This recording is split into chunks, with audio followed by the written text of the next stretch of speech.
Ho,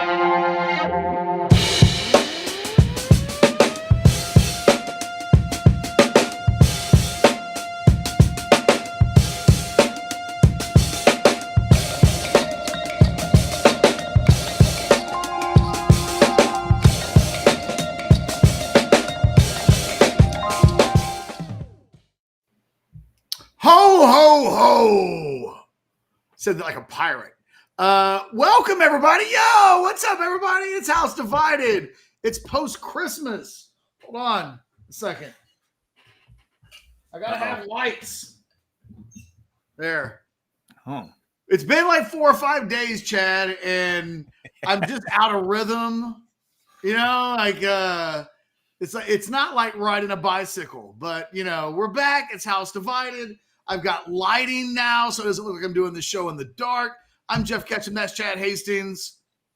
We're going to be with you for like very much like a huge piece of 3 hours today. Good guest, Ottawa Richardson, will join us at 1:20. We'll be talking Texas and Washington and this little Sugar Bowl game that they've got planned.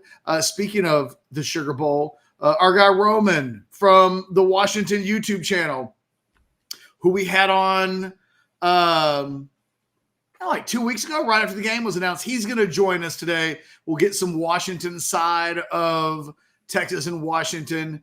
But more than anything else, you know, just to get warmed up, Chad, by the way, happy belated birthday. Thank you, sir. Appreciate it. 49 years old, officially. Oh, man, you're one away from 50. That's right. The big 4-9.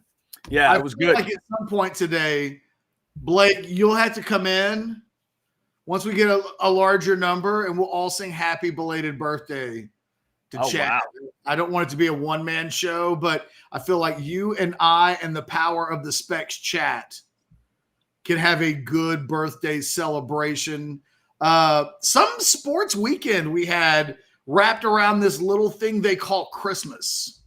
Yeah, there was a lot of good football going on, and you and I have talked about this already. You mentioned it in your 10 thoughts on orangebloods.com. Man, when the NFL grabs a hold of a Christmas Day Monday like that and goes three windows, 3 games, I watched that much of the NBA and that much of the NFL. So that was a big part of the weekend.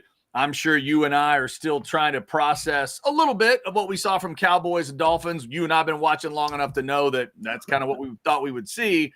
Cowboys lose a close one to the Dolphins, and there's a lot of incredible NFL stories rolling around. Bowl games have been happening. They get interesting this week, I think, is really when those start to crank up. And like you said, we're getting ready for Texas, Washington. We're only 6 days away from the CFP. So it's going to be a lot of fun. We should also inform everyone right now that it is not only House Divided today, as always, it is Attention Divided. Mr. Ketchum and the Liverpool fans worldwide are dealing with a match. Who's the opponent today, Ketch? They're playing Burnley. Burnley. Oh, Salah just hit it off the bar. Oh, off the bar. That's tough. Liverpool already up 1-0 is the last report I had. Is that where we are? Yeah, look, you guys are going to get the best of me today, but like the best that I can give. You know, I don't know what percent. I'm like 85%. There you go. 85%, as always. The more they score and this game can be put to bed, the more of me you'll get. But right now, I'm multitasking. I've got you. I've got the game. I've got the chat. I mean, I've just got a lot going on in my head right now. Yeah, we would really love a 2-0 if you could. If Liverpool could do that, that would be great. Hey, look at this. I didn't even realize this one from all these years. Sal in New York City. Happy birthday, Chad. Fellow Capricorn. Sal, for some reason, I don't know when your birthday is. Let us know. Which day are you in the Capricorn world? Thank you for that. How do we not know what Sal's birthday is after all these years? I don't know, man. I've always been so bad, Ketch. Ironically, I have the most easy to remember birthday of the whole year, being a Christmas baby. I'm so bad at remembering guys' birthdays specifically, but certain people in my life, I just can't, like, it won't embed itself in my brain. It just won't. I can remember. I've got My friend Eric, his birthday's on July 25th. Like, I remember that. I've got a friend, Matt, who, if I'm not mistaken, his birthday's on the 22nd of November. But his wife's birthday is like on the 17th of November. And sometimes I get them flipped. Right. Oh, yeah. Like maybe the 17th is the 22nd and the 22nd is the 17th. No, I can't keep them all straight. I can't. And you're on the 25th of December. Easy. Right. Mine is. Made me feel better about myself just now, and that I have been able to retain a few birthdays over the years. Yeah. So you have. And then I have the easy birthday. I don't retain them super well. Like right now, if you offered me money to tell you your birthday, I'm not sure if I could hit it. I'm not holding that against you. Like nobody remembers. I don't know that I have a person in my life that remembers my birthday. Yeah, it's not good. It's not something I'm proud of, but it is true. I mean, you're as considerate as anybody I know. And if you can't remember my birthday, like what are the hopes of anybody remembering my birthday? Right. Like let's see, because you guys got married in like April or May? April. Okay. Got married in April. But I don't think your birthday is in April. It's not in April. Hang on. Your birthday is, since we started House Divided, we have not had your birthday, correct? Correct. Okay. This turned into an interesting game of Trivial Pursuit. Your birthday is in March. It is not. Damn it. All right, give it to me. It's May. By the way, the single best I felt during the last, like this holiday weekend is that I was at Heather's family's house on Christmas Eve, and they played Christmas Eve Trivial Pursuit. Whoa. And the question of what Lewis stuffed inside of his Santa costume at the Christmas party in Trading Places. I was the only one in the entire house that knew it was salmon. And that was like the highlight. I felt so proud of myself that my Trading Places knowledge played a key role in a Trivial Pursuit game. The only reason I know it's salmon is because of you, because I know how much you enjoy that scene and you reference it a lot. and I can always hear you saying the word salmon. It's all like twisted up in his beard. It's just the best. It's fantastic. It's a movie. Trading Places is way more of a Christmas movie than Die Hard. Like they both happen around Christmas, but we've got like I think Trading Places is more of an actual Christmas movie. Yeah, I think you're probably right. And I was just about to say it's a movie I should watch around Christmas that I don't. Like I should make that just a Christmas adjacent movie and have fun watching it, and I don't do it. I should do it a lot more. Because part of the whole thing is that Lewis loses his job and like everything that's personal to him at Christmas. It's the most messed up thing. Yes, exactly. All right, so real quick, before we move on, I'm going to try to commit it to memory. Give me your birthday. May what? 16th. I am one day after Emmitt Smith. One day after Emmitt Smith. That's interesting. If I told you I would have guessed the 16th, you probably thought I was you'd be lying. I mean, I never think you're lying, but you said March earlier. So like how much benefit of the doubt can I give you? Well, no, here's what it is. I think I recall why I would have guessed the 16th. I have one of my good friends that chatted into us the very first day. Trey, my man Trey Rhodes, who I went to high school with. If I'm not mistaken, he's March 16th. You're May 16th. And I think of the two of you together because of that. It just slipped my mind. So now I got to lock it back in. May 16th. Okay, there it is. But I appreciate the M&M boys. Hey, I appreciate you asking about my birthday because I do think like anyone who remembers my birthday, they don't get special attention for remembering. They do get special attention for mentioning it, though, because it's the biggest holiday on the face of the earth. And people always say Merry Christmas to me. And then even the people that are with me will say Merry Christmas. And then 20 minutes later, they'll go, oh, by the way, happy birthday. Like they don't even think of it first. So I understand. I said happy birthday to you at the exact same time that I said Merry Christmas to everybody else. So I had your birthday on par with telling everybody at Orange Bloods Merry Christmas. Yes, and I appreciate that. You were the second person to wish me happy birthday. My buddy Rick told me at 12:01 a.m. because he was still awake. So he gave me he wanted to do it and get it out of the way so he didn't have to worry about it. God, nothing says friendship more than like, can we just get the pleasantries out of the way? Exactly. Especially male friendships. That's what male friendships are all about. Can we just get this out of the way so we can move on? Yes. So I appreciate all those birthday wishes. Yeah. And as we get into a little post-Christmas Ketch, we did have to sit through another Cowboy loss. Any Cowboys feelings before we move on to portals and other things?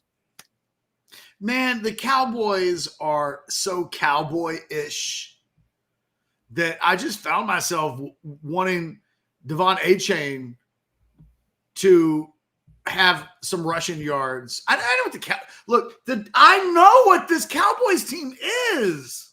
Yeah. And it doesn't make me feel good to be proven right, by the way. Right? Like, I didn't watch the Dolphins game and go, can't wait to show up on Tuesday to tell Chad, they are exactly who we thought they are. They just are. And if anything, it does make the failure less painful.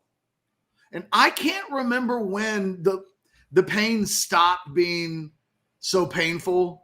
I really don't. I don't remember. But it's been a few years now. And it does make watching the Cowboys easier. When they win, it's cool. It's cool. It's never great. I think that's the difference. There's never like there's less peaks and valleys. There's no peaks. But even when they pummel the Eagles, there's only a limit to which I can enjoy the victory because I know that ultimately it's not like this Longhorn football season, right? Where, oh man, they beat Iowa State, and now look what is still possible. I don't really believe anything's possible. And so I've trained myself over decades. Do you know when scary movies come out, the goal of, I think every scary movie is to do a twist on somebody being murdered, maimed, beheaded, whatever, like whatever the death is. It's like, show us something that we've never seen before. Like that's the goal of every scary movie is to do something where at the end of it, you're like, oh, that was new. I hadn't seen the beheading on a roller coaster ride, while whatever, right? Like there's always something. That's how the Cowboys play football. They lose games and it feels like some up and coming young horror directors trying to show me you can show me a more brutal Cowboy loss than the last 75 brutal Cowboy losses that I've seen. That was a shoulder shrug. Yeah, they went on the road and lost. Like I've been telling you for weeks, no matter how good it's been, the Buffalo and the Miami back-to-backers were games I both expected losses in, and it's tampered every good thing that's happened this season because no matter how good their record was, I expected back-to-back losses. That's what happened. The only thing that's made it worse, honestly, is that the Eagles have been proven to be, I don't want to say frauds, but they're not quite as good as I think I was worried they were. They've opened up the door for the Cowboys to actually win this division. And the Cowboys can't stop being Cowboys. They're gifting the Eagles this division. And that part of it is slightly frustrating, but because that's about all I can expect ever is an occasional division championship. Yeah, it lost. I think Vegas has made them a 6-point favorite over the Lions. They'll probably crush the Lions this weekend. Home game. Back at home. Yeah. Ultimately, it won't matter. So why wouldn't we now look good? And the scary thing is, I feel like the Eagles could still lose to the Giants. Like the Eagles, it could happen because they got a little bit of Cowboys in them too. Like they can't help but get in their own way at times. And that fan base has officially, every time, I don't even think they know they're doing it. But we've reached a weird point in the Eagles' existence where they're treating this, and I don't even think this is fair.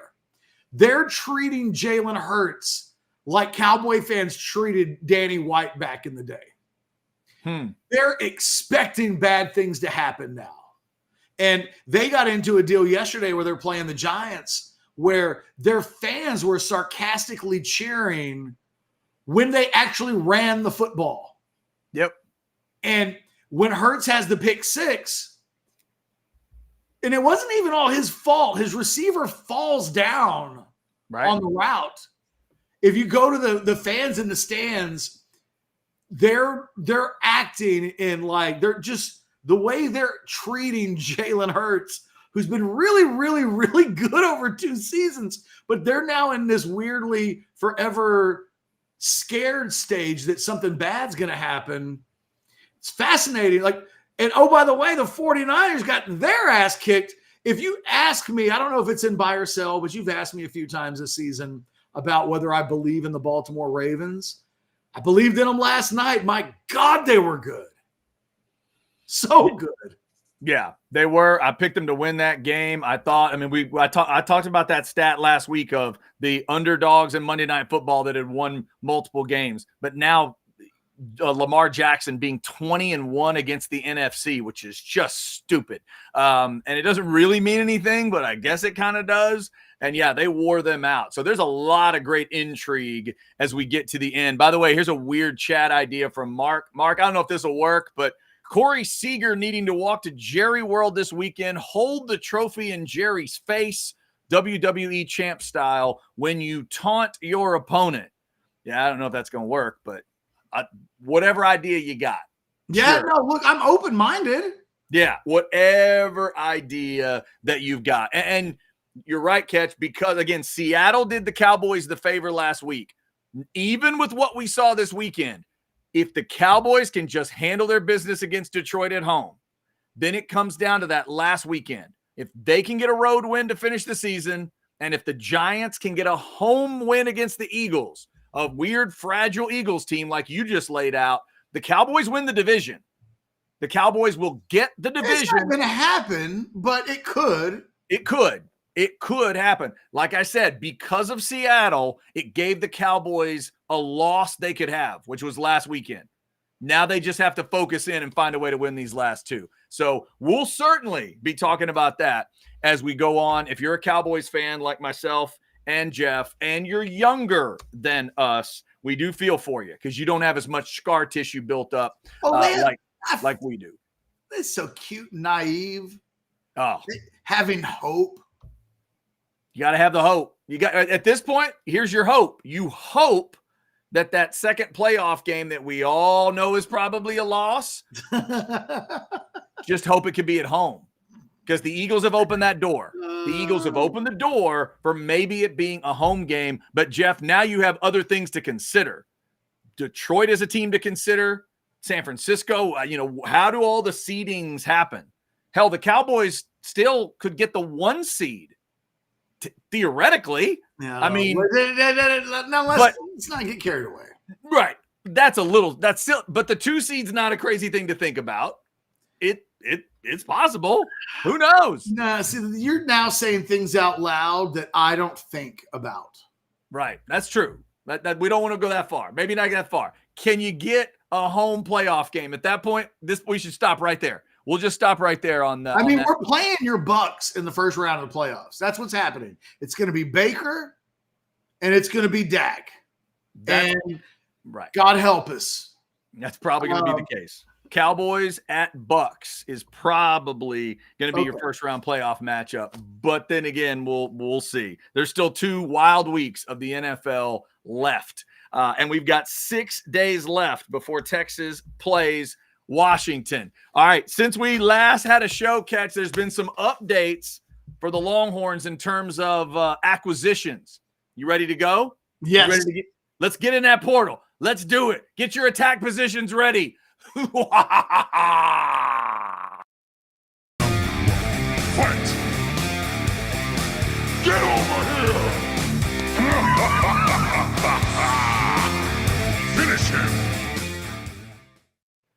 Ketch, as any kid who Hold grew on. up in the It's been too long since we've seen that. Oh, it felt so good. Blake, I didn't know that you created something that was so dear to my heart until I just heard the intro music for the first time in like 5 days. God damn, that was beautiful. Here's the thing I love about Blake in that intro. He's now realized, wait a minute, my next layer is now I need to go put the guys in their new uniforms and have them flying by in the portal. And as any country kid will tell you, Ketch, those road runners, they're hard to keep track of. They'll fly right by, and it's hard to catch them. It's like Rocky and the chicken out in the yard, training for the fight. But finally, the Longhorns were able to wrangle that road runner, Trey Moore.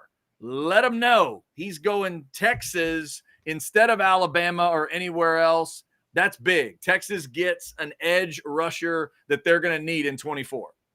Can I give you my theory on the Trey Moore recruitment? Sure. I think it's not too dissimilar from the Jordan Addison recruitment when he went from Pitt to USC. If you'll remember, it worked out like this. Addison goes into the portal, and almost the moment he goes into the portal, it's like, oh, he's going to USC. And then there was like, he's going to USC, and it's so obvious that maybe there was something going on behind the scenes that shouldn't have been going on behind the scenes. So one of the things that I always felt like USC did was encourage him, hey, maybe sneak in a visit. Go ahead. Go to Austin. Now he goes to Austin, and Texas makes it a battle with USC to get Jordan Addison. Texas offers him a better NIL deal. But at the end of the day, that kid always wanted to go to USC, and nothing that happened afterwards changed anything. He went to the school that everybody assumed he was going to go to, but when it was over with, there was only so much tampering could be suggested when the kid took a visit to Texas and, like, on the appearance, gave it a really, like, thoughtful consideration. Now, if we go to Trey Moore, even before Moore enters the portal, we get the press conference from fill in the blank for me. UTSA's head coach is Jeff Traylor. Not Jeff Traylor, the guy. Traylor. Every once in a while, a brain will escape.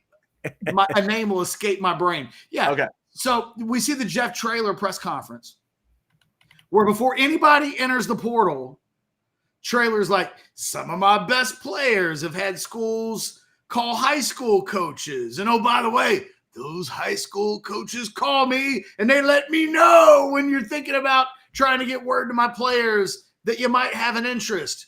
So that stood out. Why? Because Trey Moore is the best player on Jeff Traylor's roster that entered the portal. And as soon as he entered the portal, it was like, well, that kid's going to Texas. And not only was it like that, I was having people reach out to me and say things like, it's his dream to play for the Longhorns, and this is a dream come true, and like Texas, Texas, Texas. In light of everything that happened at the beginning of his entering the portal, nobody has said that Texas is one of the schools that Jeff Traylor was talking about. Nobody has come out and accused Texas of any wrongdoing. But in the back of my mind, I thought, I wonder if Jeff Traylor was talking about Texas. And I wonder if anybody thinks that anything happened behind the scenes with Trey Moore in Texas. So what does the kid do? He visits Alabama. What happens after that? He comes back and he takes 2 weeks to think about it. And eventually he commits to Texas.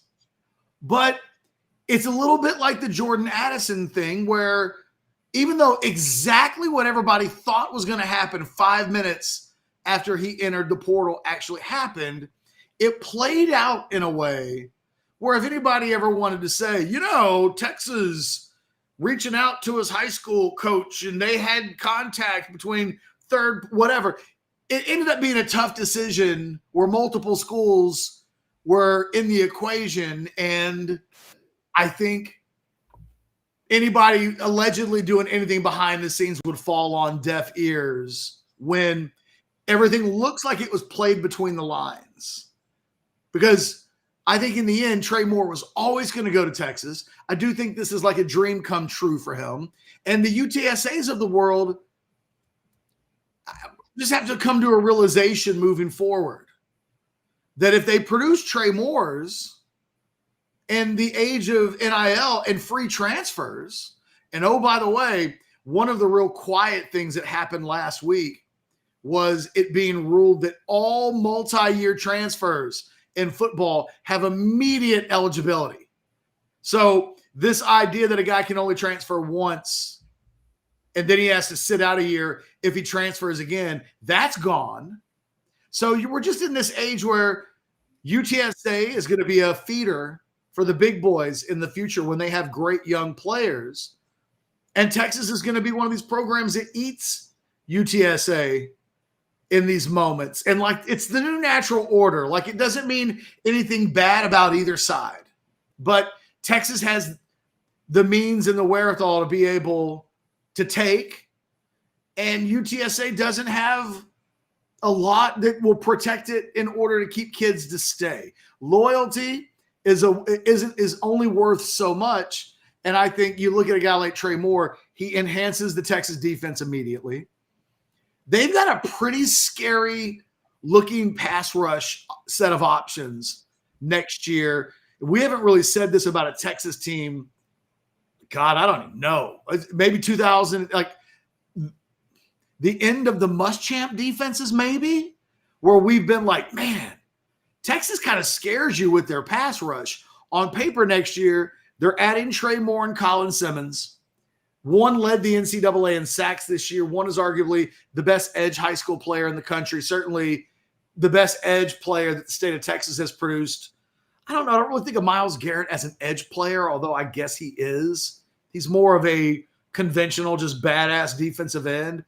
But even if we're going to go 10 years back to when Myles Garrett was a prospect, I might even go further back than that. You bring back Ethan Burke, who very quietly finishes with nearly a half dozen sacks, which is a lot compared to what Texas has been getting the last few years. I think Ben Davis led the team in sacks a few years ago at 3. So 6, and then you get Anthony Hill, who also produces like 5 or 6 sacks. You get Barron Sorrell coming back. Suddenly, you can start to see some pass rush packages next year where maybe Ethan Burke slides inside, plays an inside pass rusher with Colin Simmons lined up next to him, maybe Trey Moore on the other side of the ball, and it's a race. What this team will lose in the middle, I think next year it may gain with ferociousness in the pass rush. On paper, they've got some real weapons. And, you know, Trey Moore, 14 sacks this year, he ain't getting one-on-ones. You know, like the offenses against UTSA are gearing everything towards him because they don't have a bunch of scary dudes. I think one of the things that Trey Moore will really appreciate when he comes at Texas is he's either going to get a man-on-man showdown, not a lot of chips, not a lot of back staying in to focus on him. He's going to get, if it's not that, somebody's getting one-on-one. It's either him, it's Colin Simmons, it's Anthony Hill, it's Ethan Burke. It's probably 2. You can only double team one guy.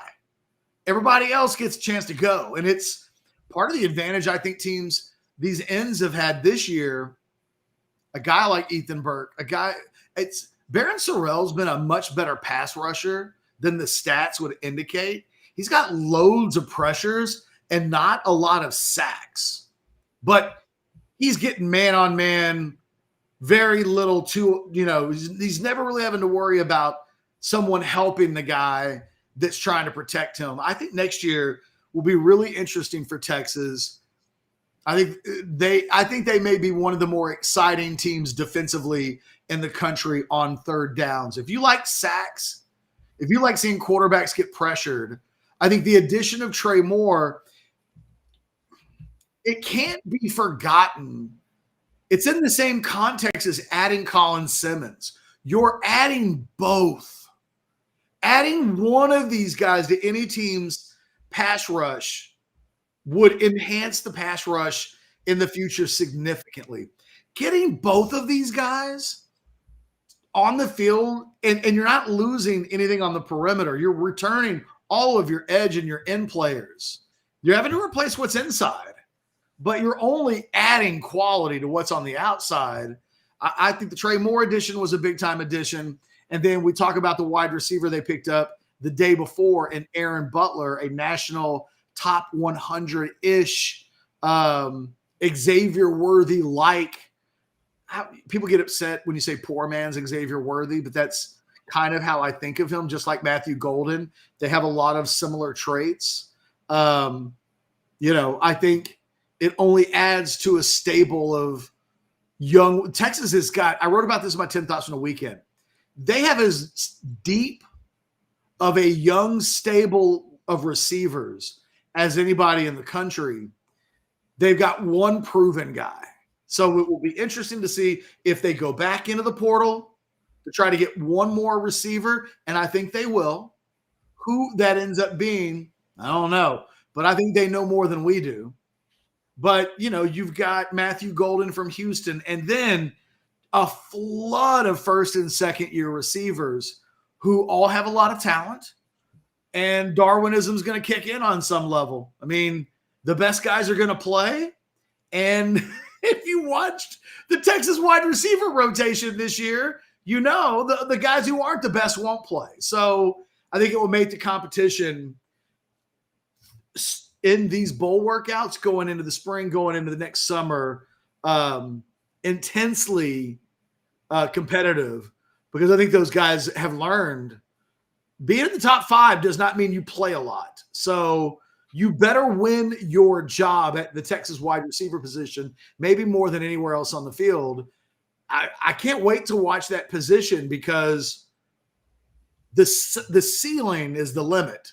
And guys like Dante Cook and Ryan Wingo and Ryan Niblett and DeAndre Moore, I mean, all of these guys can be all conference level players, but none of them will come in with an ounce of production to lean on going into next season. So if one of those guys has an 800-yard season, it's almost like, well, they went from 0 to 800 or 900. And it doesn't feel like that happens a lot in college football, which is one of the reasons why I think the Texas coaches may, if at all, by any means necessary, I think they'd love to be able to add one more veteran piece so that they don't have to necessarily rely on the young receivers, put as little pressure as possible on those guys by not saying you're filling in for Adonai Mitchell. And last year he had 10 touchdowns. So we need you to replace all of that. I think in a perfect world, they've got some older guys, experienced big-time playmakers that can come in. They're going to take a big portion of what's lost, and you can just fill in the blanks a little bit. And I think if Texas can do that, I think it'll be the best way for them to go into a 2024 season that will see them with playoff expectations, obviously, certainly. Crawling up towards 400 in the Specs chat at this point. We appreciate you being there. Hope everybody's seeing everything like they need to.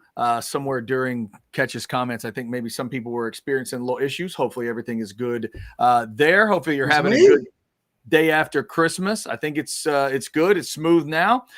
We've got coming up at 12:40, we're going to take a look at the Washington receivers. These 3 guys, the names. We'll get you caught up on not just the guys themselves, but where they are successful. Ketch has been showing you badass passing charts throughout the season to help us understand college football. These are badass receiving charts, courtesy of the PFF crowd, to let you know what these guys like to do and how Washington likes to attack. So we'll take a look at that. There is another portal thing we need to mention before we make that transition. Let me also mention here, as we're resetting, it is today when I woke up, it was like 33 degrees where I was, 33, 35, somewhere in there. It is that time of year where you need to be thinking about your heater if you're not. McCullough Heating and Air Conditioning, $39 is that diagnostic fee to make sure everything's running smooth. No hidden fees. They're not going to sell you something you don't need. This part of Texas, if you're in Central Texas, the Austin area, heck, all over Texas, have had crazy hard freezes these last couple years. Make sure everything is running smooth at your place. There are rebates. There are tax credits out there. They can help you with those, let you know what's out there if you need a new system, and they can help you with the rebate paperwork and so much more. Sometimes it's hot, sometimes it's cold, and right now it's both. So McCullough Heating and Air Conditioning can help you out like they've been helping folks since 1977. There's your QR code to check them out. McCullough Heating and Air Conditioning, coolmenow.com or 518-0119. Ketch, we talked about the Longhorn acquisitions. Obviously, portal, Trey Moore, recruiting, Aaron Butler. I think the other team to mention real quick here today is Ole Miss and what they've pulled off in the transfer portal, really putting an impressive cherry on top of the sundae with Walter Nolan. He made that official over the long Christmas weekend, if you guys missed that. So Ketch, Walter Nolan picks Ole Miss. For people that don't remember, Princely Uman-Milan, the stud out of Manor that went to Florida, he transfers to Ole Miss. Juice Wells, the receiver we talked about early on in the portal stuff, he ends up going to Ole Miss as well. So you're talking about Juice Wells pairing up with Trey Harris and the stud receivers they already have, and Dart's coming back. Ole Miss is a really interesting team to pay attention to. And Ketch, for me as an Aggie, the Walter Nolan thing was going to be a kick to the gut anyway. But this is a different kind of kick to the gut that Aggies are going to have to deal with, which is that at this moment, Ole Miss is more interesting than A&M. Ole Miss feels cooler than A&M to these players. Ole Miss, Walter Nolan said it felt like home in a way that A&M didn't. I've already got relationships in Oxford that I only feel like I had with like two people at my old school, A&M. That's got to hurt the Aggies out there a little bit. But Ole Miss is 10-2 going into this bowl game. And Ketch, I just peeked at the schedule. No Bama, no Auburn, no Texas for Ole Miss next year. But there is an A&M? There is, and no A&M. In fact, which, if you may be a bad thing for them. Yeah, that's true. You want to play schedule game real quick on Ole Miss? Yeah, but I've seen it before, but for sure. Let me have it. I got it for you. Here we go. So we'll start with Furman, Middle Tennessee at Wake Forest, Georgia Southern. You good on 4-0? Yeah. Uh-huh. Kentucky at home. Okay. At South Carolina. Okay. At LSU. All right, there's a loss. Bye week, host OU. That's a win. At Arkansas. That's a win. Georgia at home. I'm going to say that's a loss. Yeah, it feels like it could be a loss. It's at home, so you give them that pause is the respect for it being a home game. Off week at Florida. Win. Mississippi State at home. Win. There you go. You just They're made them 10-2 in the playoffs. Right. You just made them 10-2 again, and we all feel like 10-2 in the SEC. It's going to put you right in a playoff discussion. And it will forever moving forward. Yeah. So, and the thing is, like, Chad, you work with me here on this. You and I have done, I think, as good a job of trying to talk to people about reprogramming their brains for what does all this look like, feel like, what does it mean in the future? In a world where next year doesn't happen, where it's still 4 teams, then the expectations for this Mississippi team are that it has to do better than 10-2. Because 10-2 won't get you necessarily in the SEC championship game, and that means you can't compete for a national championship. And everything that Missouri is doing right now is in a quest to win a national championship, to be the best team in the SEC, which puts you in a position to do that.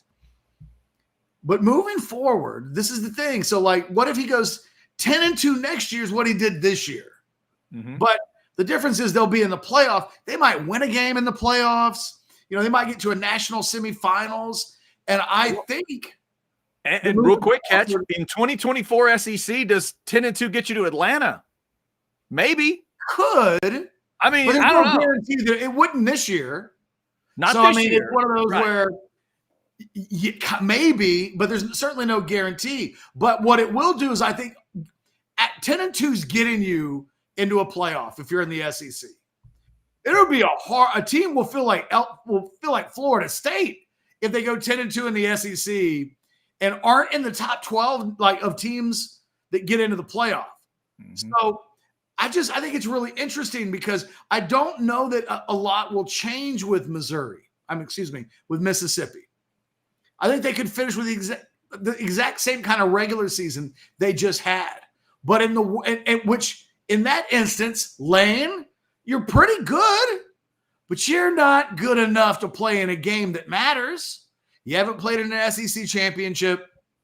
You're not remotely close to making the playoff.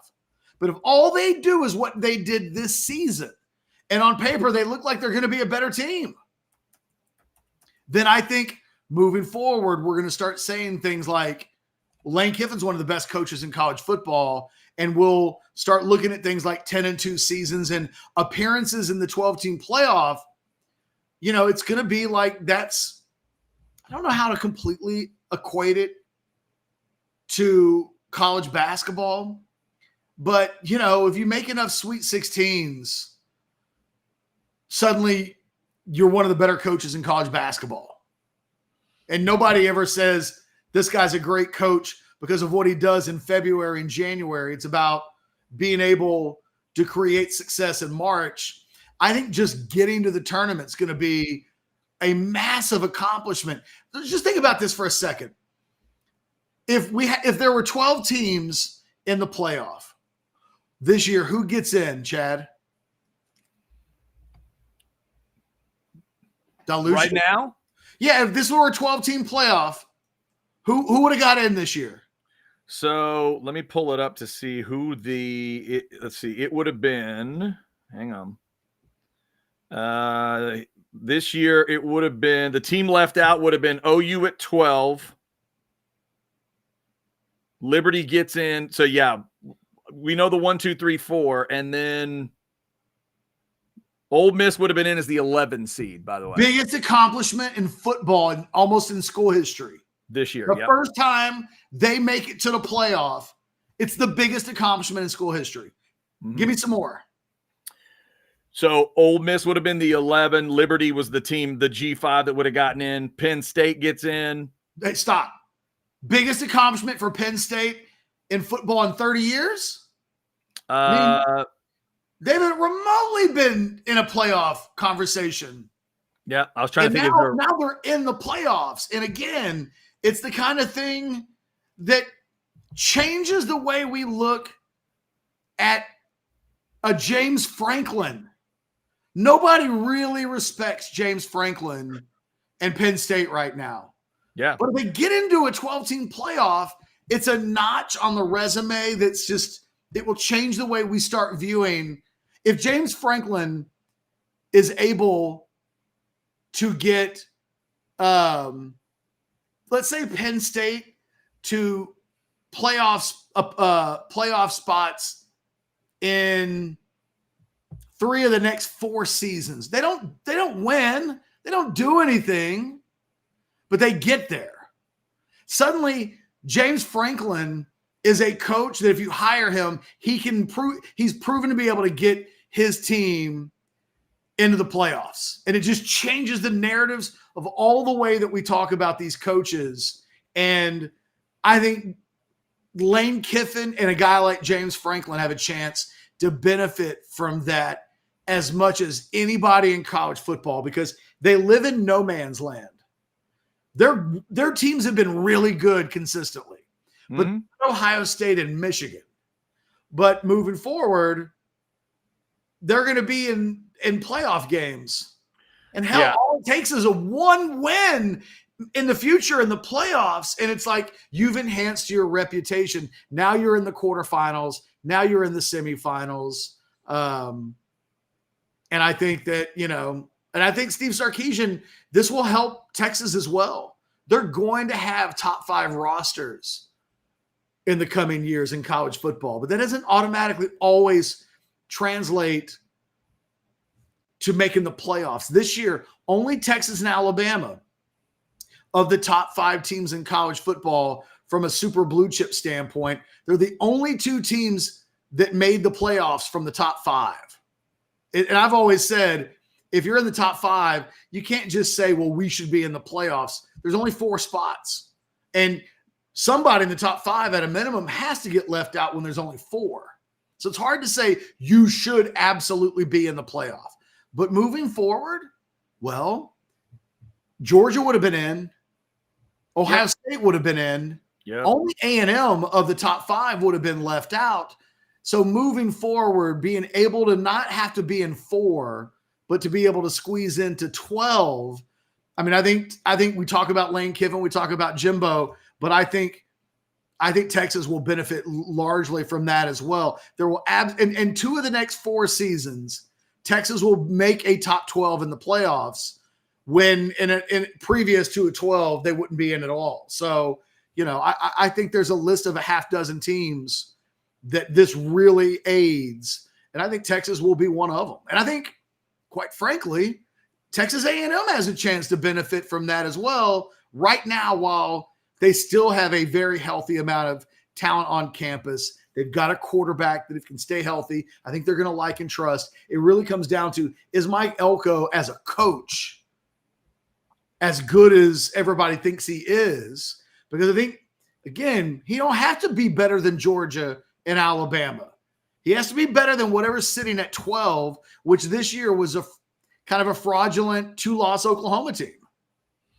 Yeah, no, that's a good point. It's going to help so many different teams. Missouri's another one that stands out. Drinkwitz is about to take a really good team into a bowl game. And that's the other part, Ketch. It's going to be like, again, it's going to feel like a little bit of the NFL playoffs. Sometimes you get into those games and you realize, oh, maybe you don't want to face that team. Maybe you don't want to face, because right now, I think Ole Miss and Missouri are dangerous teams. And we just love to throw away 2-loss football teams. But the new system will not let us do it. And that's going to be fun to watch because. Well, and who's playing the best football late, right, will matter in a way that doesn't always matter. Matter of fact, when we talk about these 4 playoff teams as things are currently constructed, we're not really talking about any. They're all, the only way to get here was to be hot at the end.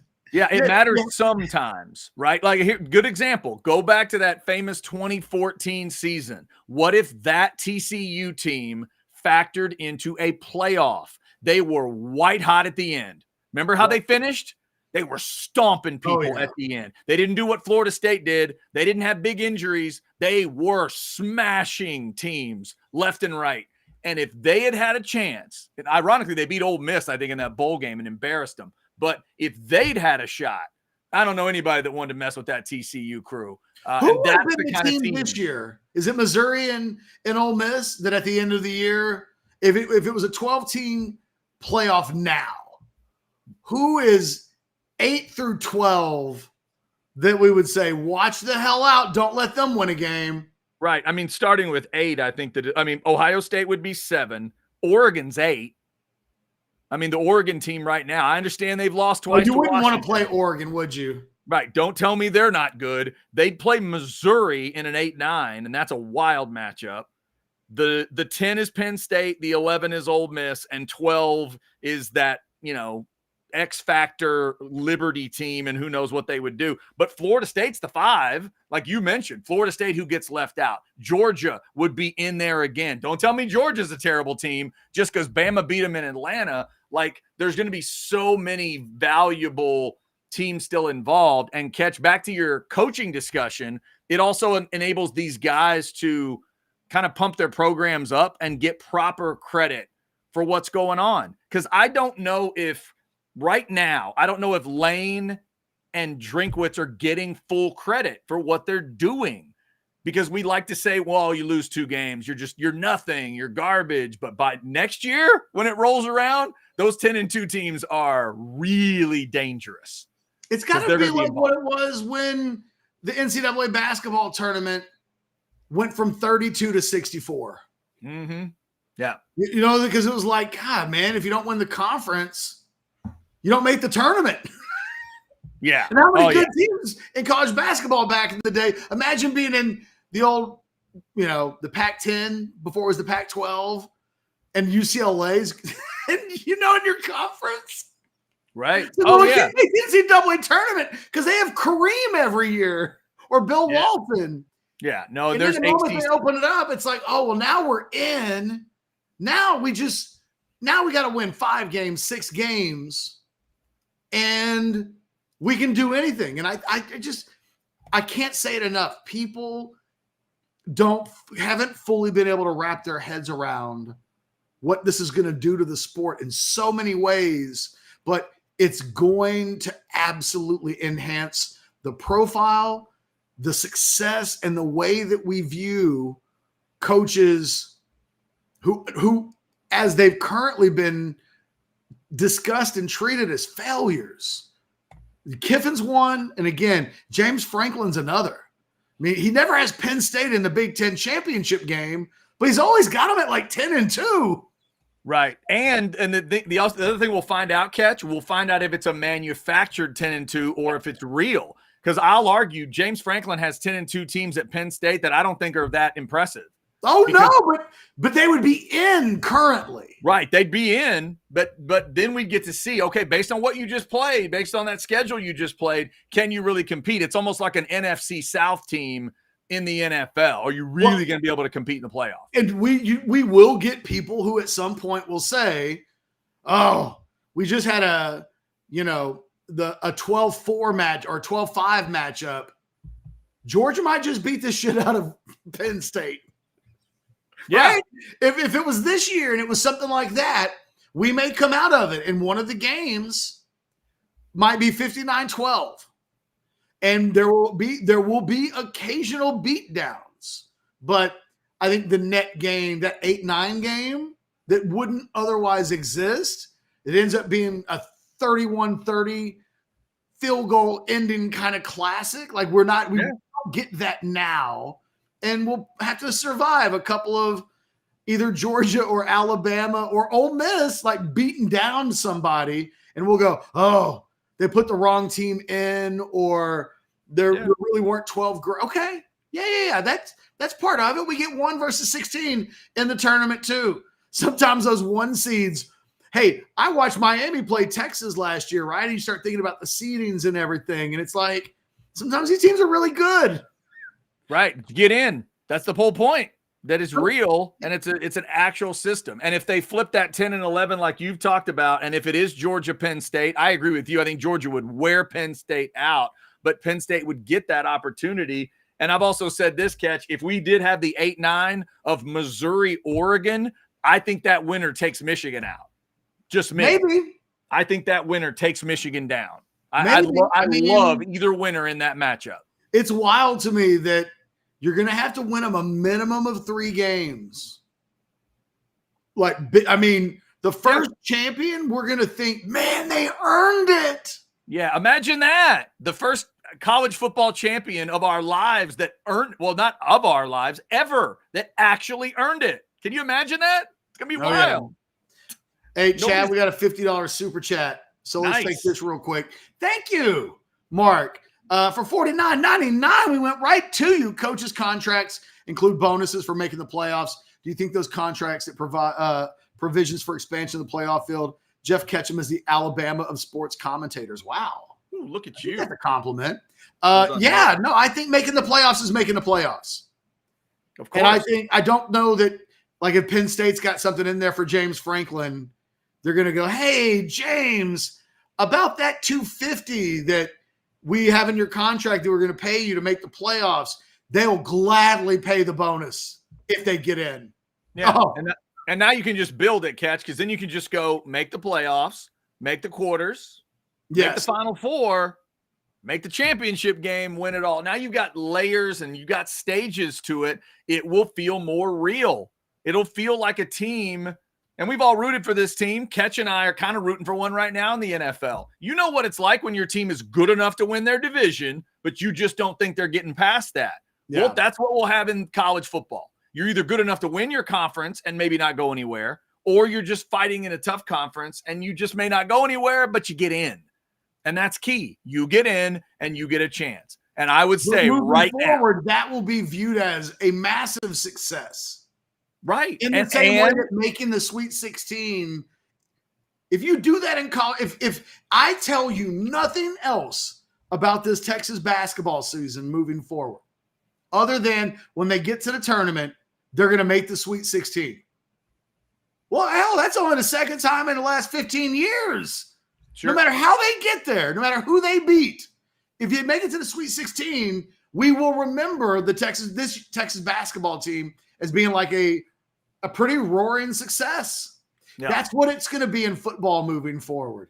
In a world where 8, 9, 10, 11, 12 get treated like shit, right? Ohio State. You know what Ohio State today is in Columbus? One of the bastard teams that didn't do it. A complete disappointment.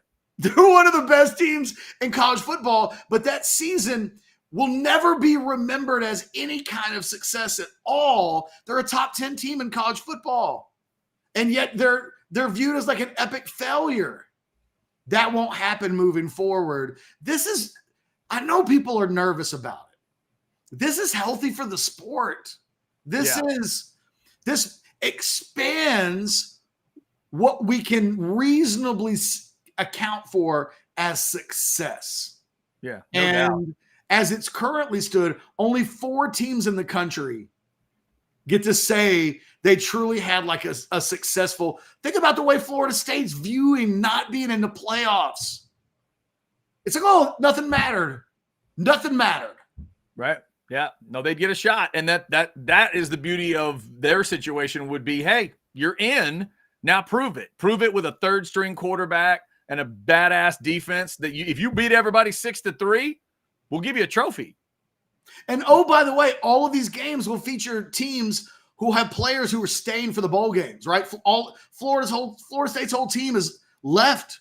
Sure. They said, we're going to the NFL. We're not risking injury. Why? Because that game has no real significance. It doesn't matter. But moving forward, all 12 teams that make the playoffs will have rosters with players who are fully engaged until the season ends. It expands the number of really quality games. You know, I mean, we're getting 3 games now, but in a world where you go to 12 teams, you're getting 4 games the first weekend, 4 games the second weekend, 2, and then once you're getting 11 playoff games instead of 3. Imagine that. And then you get this, Ketch, because they're not wrong. Won't the Texas A&M game be an elimination game for the playoffs going forward? Some years, not necessarily, but yeah, sometimes it will be. Absolutely. It could be an 8-3 A&M team playing a 9-2 Texas team, and if A&M were to win, maybe neither team gets in. So, like, there will be stakes. That's the other thing that I've long said about the playoffs is that, the number of games that have playoff implications. I don't think that's the other thing I don't think people can completely wrap their heads around is how many games on a weekly basis truly matter. Because every top 25 game in September, October, and the first 2 weeks of November will absolutely matter. And then when you get into mid to late November, you're still pretty much counting every game in the top 20. If you're 19th in mid-November, win out and see what happens, but you've got a chance. Yeah, I mean, we talked about one recently, Ketch, and as much as you and a lot of others have rightly talked about the house divided rivalry, it's never been like elite on elite, and they've never both been great at the same time. But I went back and looked at a game, I think it was the 90s season we looked at, but I went back and looked at a game where Texas would be playing for a bye. They'd be playing for bye position. The Aggies would be playing to get in. Because if they had beaten that Texas team, it would have gotten them in probably. So you're going to have those kind of games. Teams fighting for buys or teams fighting to host a playoff game or teams just playing to get in. All those rivalry games that you may not pay attention to, they all become more interesting. There is no way that this does not work. No way. No By chance. the way, we totally lost our wide receiver segment because you and I just got too carried away with the playoffs. Yeah, we did. That's the Ole Miss question, and then we just couldn't stop ourselves. Yeah, we couldn't. And by the way, this for JD. JD, you hope you're right, and so does a lot of other fan bases. Ole Miss can't defend a soul. They just got Walter Nolan, and they just got Human Meelan. If Pete Golding and Lane can convince that level of defensive talent to show up in Oxford, could this turn into the Odunze brothers above the table? And if so, what does that mean? That is dangerous stuff. Just saying. Pay attention to Ole Miss with what they just did. Hey, got another super chat here. Oscar, Merry Christmas. Hope you and your loved ones and that girlfriend of yours that doesn't like me, I hope you guys had a wonderful holidays. He says one thing that isn't talked about enough is the schedule. How are those coaches supposed to prepare correctly if they are coaching a playoff game during finals and signing day and the portal window? I mean, there's a reason why they get paid a lot of these guys $9-10 million a year. That's the job. Yep. And they, you know what, Oscar, as we get into this new scheduling and the new playoff, they might have to adjust things a little bit. I don't think I think it makes the support systems the people, a lot of the times the people think about, like, we know that Paul Christ was a helper on this Texas staff, that, you know, he was an analyst. You know, it makes those guys that work in the buildings that don't put stuff on, you know, they don't stand on the sidelines on game days all the time.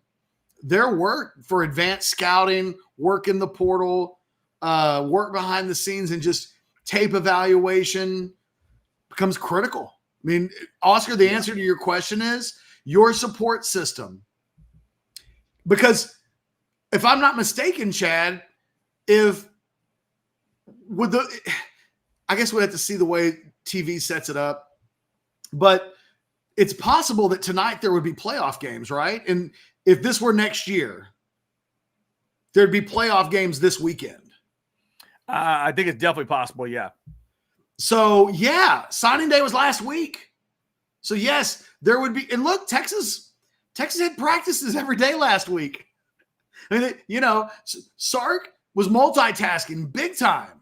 And, yes, they got to manage the portal. They got to manage recruiting. They got to manage bowl games. This has probably been the most, I don't want to say the hardest or most difficult, but from a busyness standpoint, I've heard these coaches, it's been nonstop days. And this time last week, you know, think about the players they were still trying to close deals on. And, you know, all the way the Dominic McKinleys and the Dalen Evans. And, oh, by the way, he did sign with Texas A&M this weekend. Like, all that stuff's happening behind the scenes, trying to close Aaron Butler, who they get a commitment from on Friday, but, like, trying to close that deal.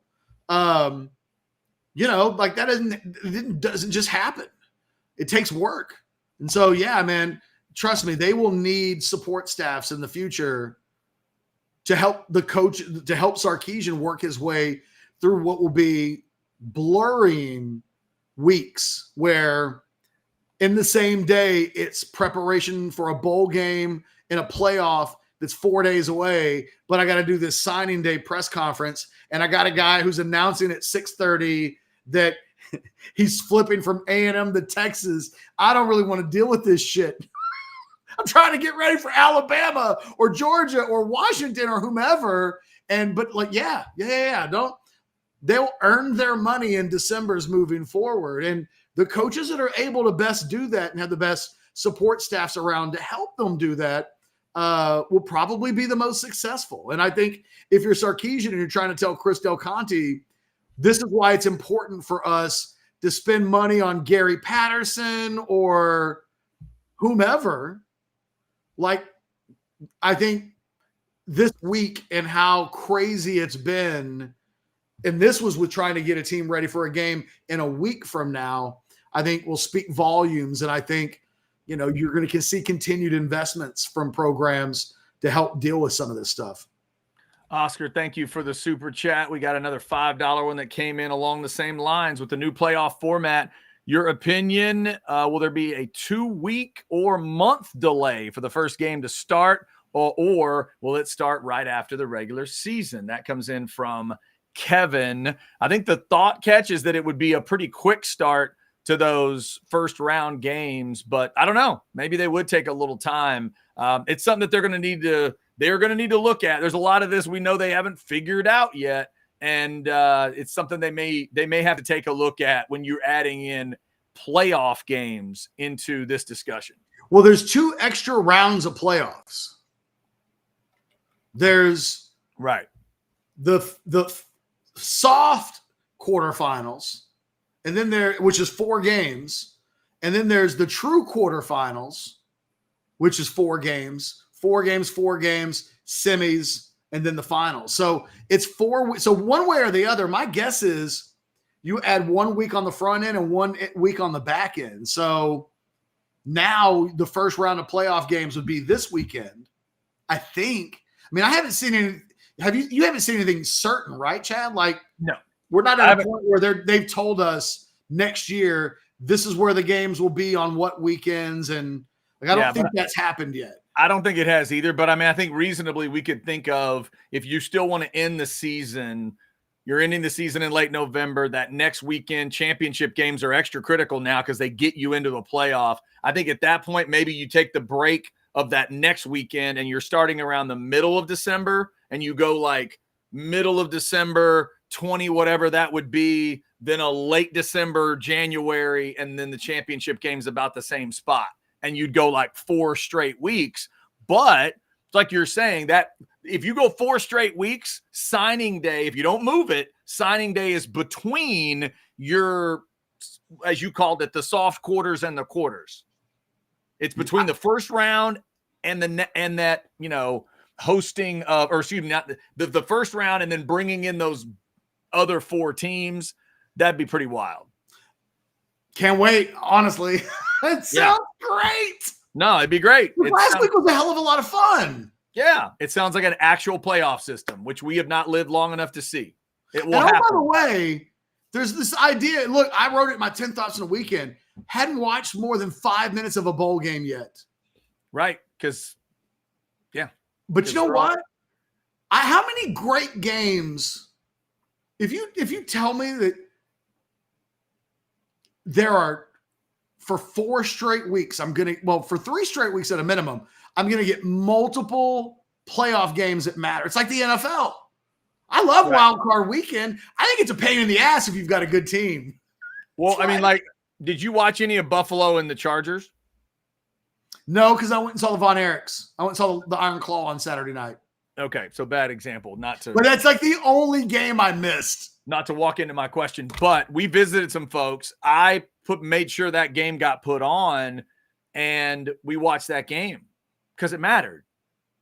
Because it mattered. I mean, you can look at the records of those teams and goes, come on, Chad, this team is this and this team is that. No. There's a system set up, and that team's probably getting in the system, and this team's trying to stop them from getting in the system, and that's interesting.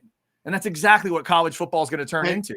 Chad, we've got Anwar Richardson in 12 minutes, so we better do buy or sell.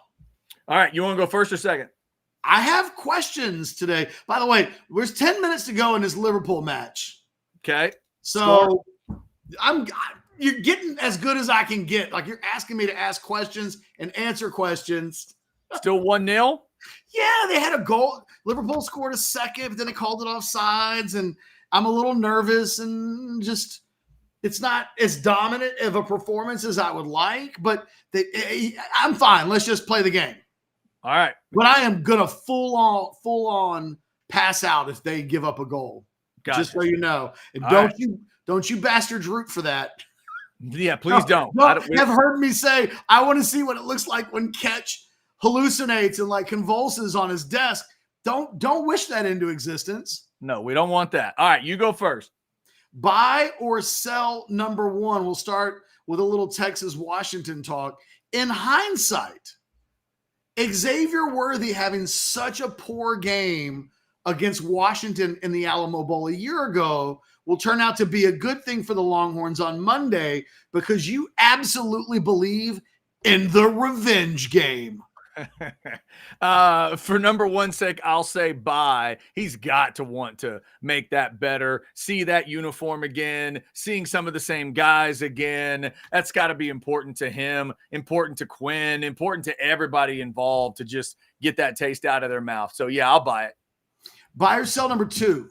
Of the current 3 incoming Texas transfers, you think that wide receiver Matthew Golden has the biggest impact on the 2024 season? Bye. Yeah, it's an offensive-minded sport. It's an offensive-minded coach. It's a receiving room that needs the help. He's got more experience than a lot of what they have now. So I'm going to buy. Like the 2 defensive guys a lot, but I'll say he's the most noticeable. He'll make the biggest impact. Yes. Buy or sell number 3, Chad.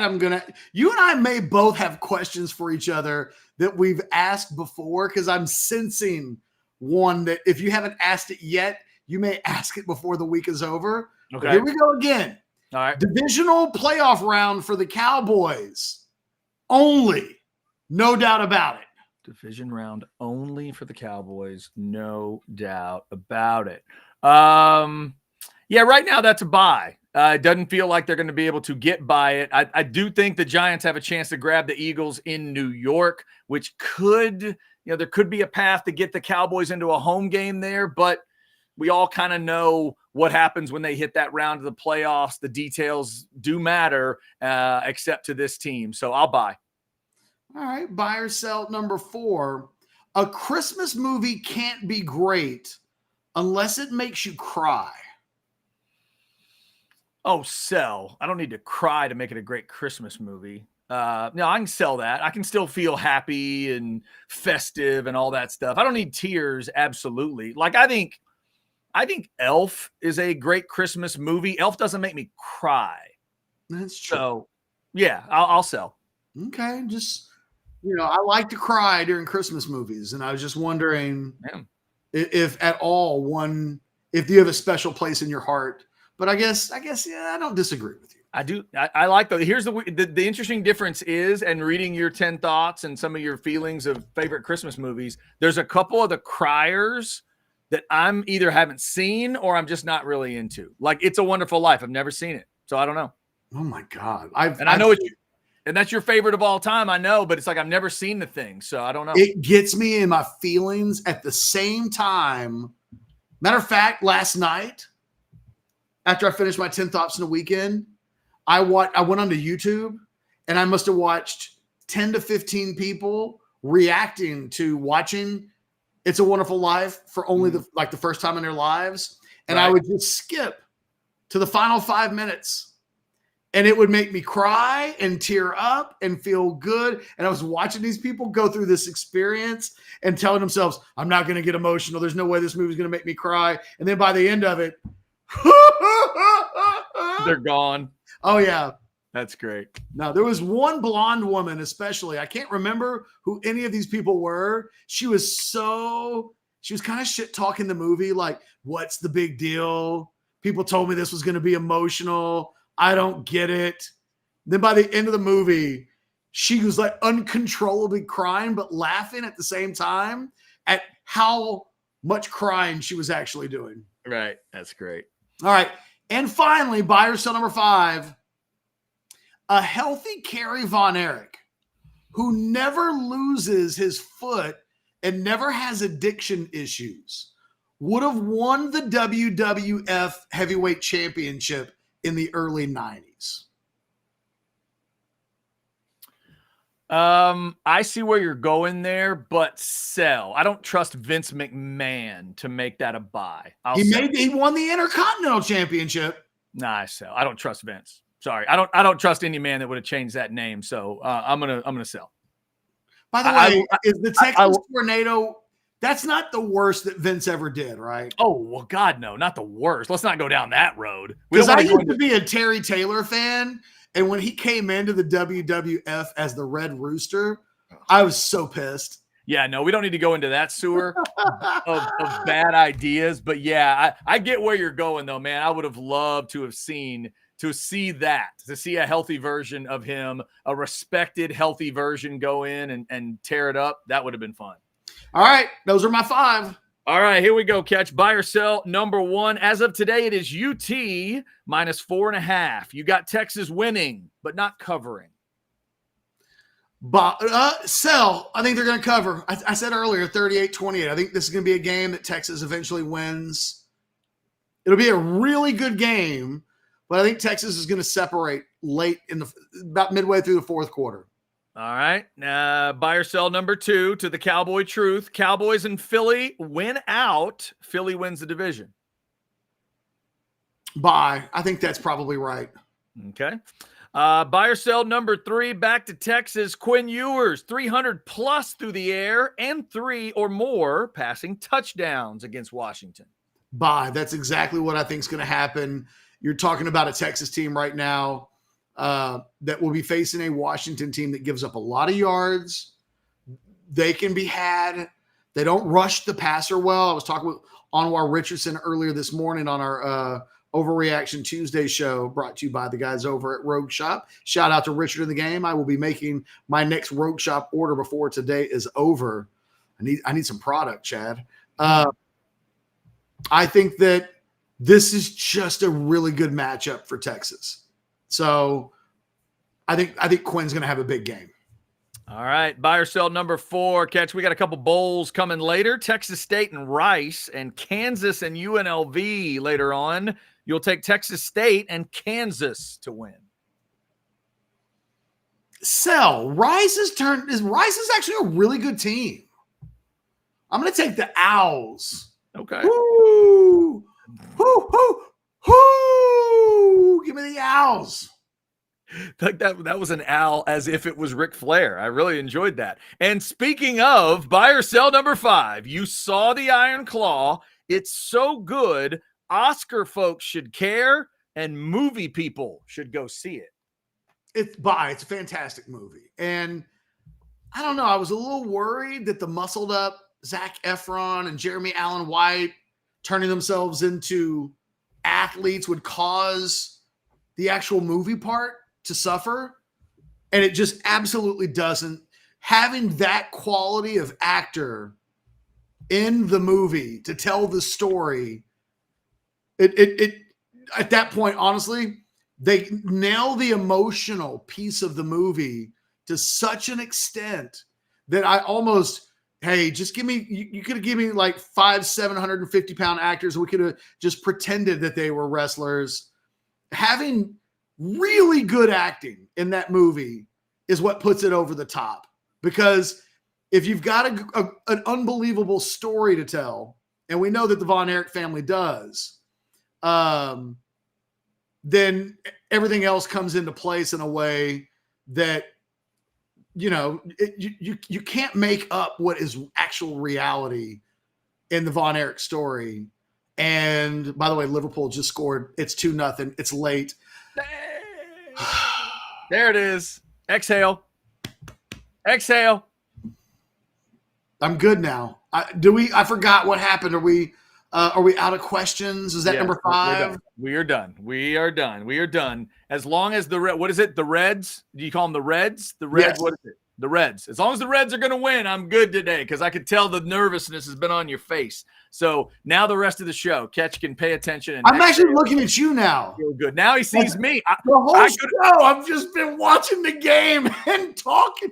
I'm pretty special. My wife can probably attest to this. Mm-hmm. At being kind of 90% locked in to the conversation that I'm having while being zero engaged in eye contact or like paying attention to facial reactions or anything. I'm a pro at that.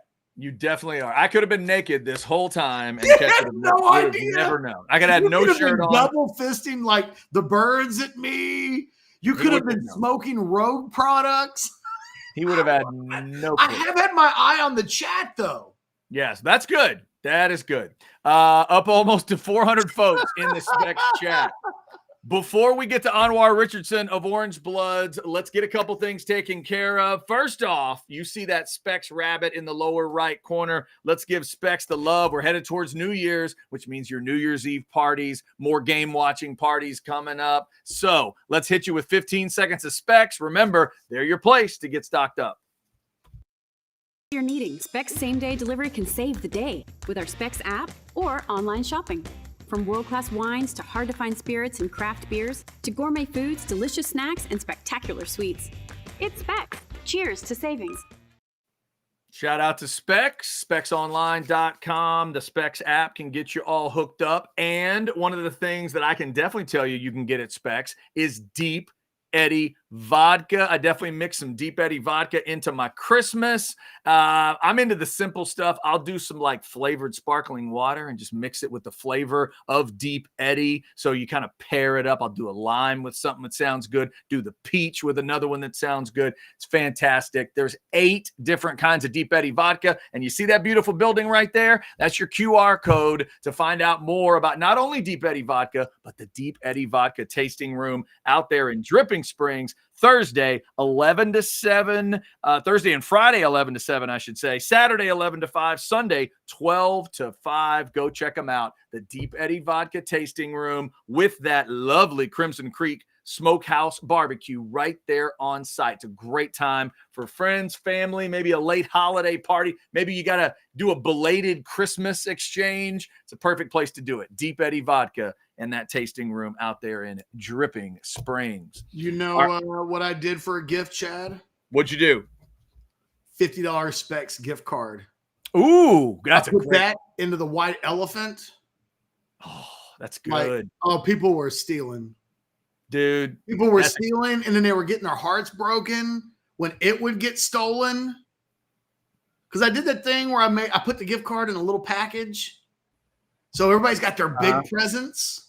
Right. And I was like, it's like Indiana Jones and the what was it? The one where they have the cup of Christ. I was gonna say the Holy Grail when the Last Crusade, where it's the simplest. It was the simplest cup. Yeah. I made the simplest package, and finally it got opened. And I don't even remember who ended up with it. I just know that it was a scrap. That's a good get, man. Free food, drink, or music this time of year, I think, are great gifts for people. That ends up being good stuff. All right. That is how we buy or sell. We got a lot of stuff coming up. Practice updates and Arch Manning talk. We are going to try to fit those Washington receivers in somewhere. And we're going to check in with our guy, Roman Tomashoff, covering Washington next hour. He of the Locked on Huskies podcast. We're going to visit with him coming up at 2:20. But right now, we are going to visit with the man who is going to have you covered in NOLA like nobody else, and that is Anwar Richardson of OrangeBloods.com. Orange Bloods Live. My man's got belts in the background now. What's going on? He's got Bucko Bruce in the background right now. I'm excited to see you. How are you, man? Uh-oh. We got you on mute, Anwar. I think you're muted. Hold up.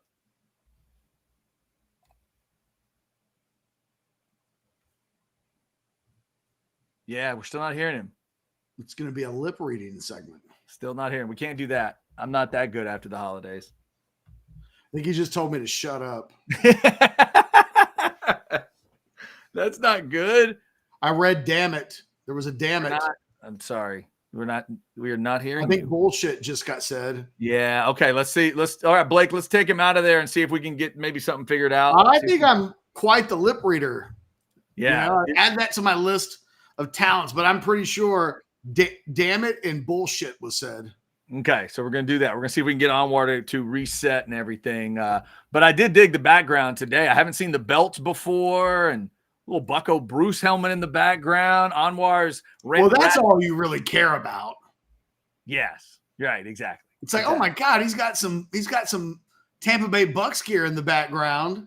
That was good. That's my kind of man. You know, I respond to belts too. Any of the wrestling, boxing, any of that vibe on the belts, that's very, very cool. But also remember, we always say like, subscribe, get those notifications. This will be another week where notifications will be important, because anytime Anwar's got updated info from New Orleans, you'll get a notification. Updated videos from New Orleans, player interviews, coaches interviews, all that kind of stuff. Who knows? Anwar might be walking down Bourbon Street and they bust out with one of those crazy cool New Orleans weddings and he videos it and he shoots it out there. You're going to want to get that notification immediately. That will happen this week. So we're going to be checking in with Anwar throughout the week. The old-fashioned show, as you enjoy it now, will not be happening the rest of the week because of the schedule that Anwar's got to keep covering this thing this week. There's a lot of morning stuff going on, coaches' press conferences and player press conferences.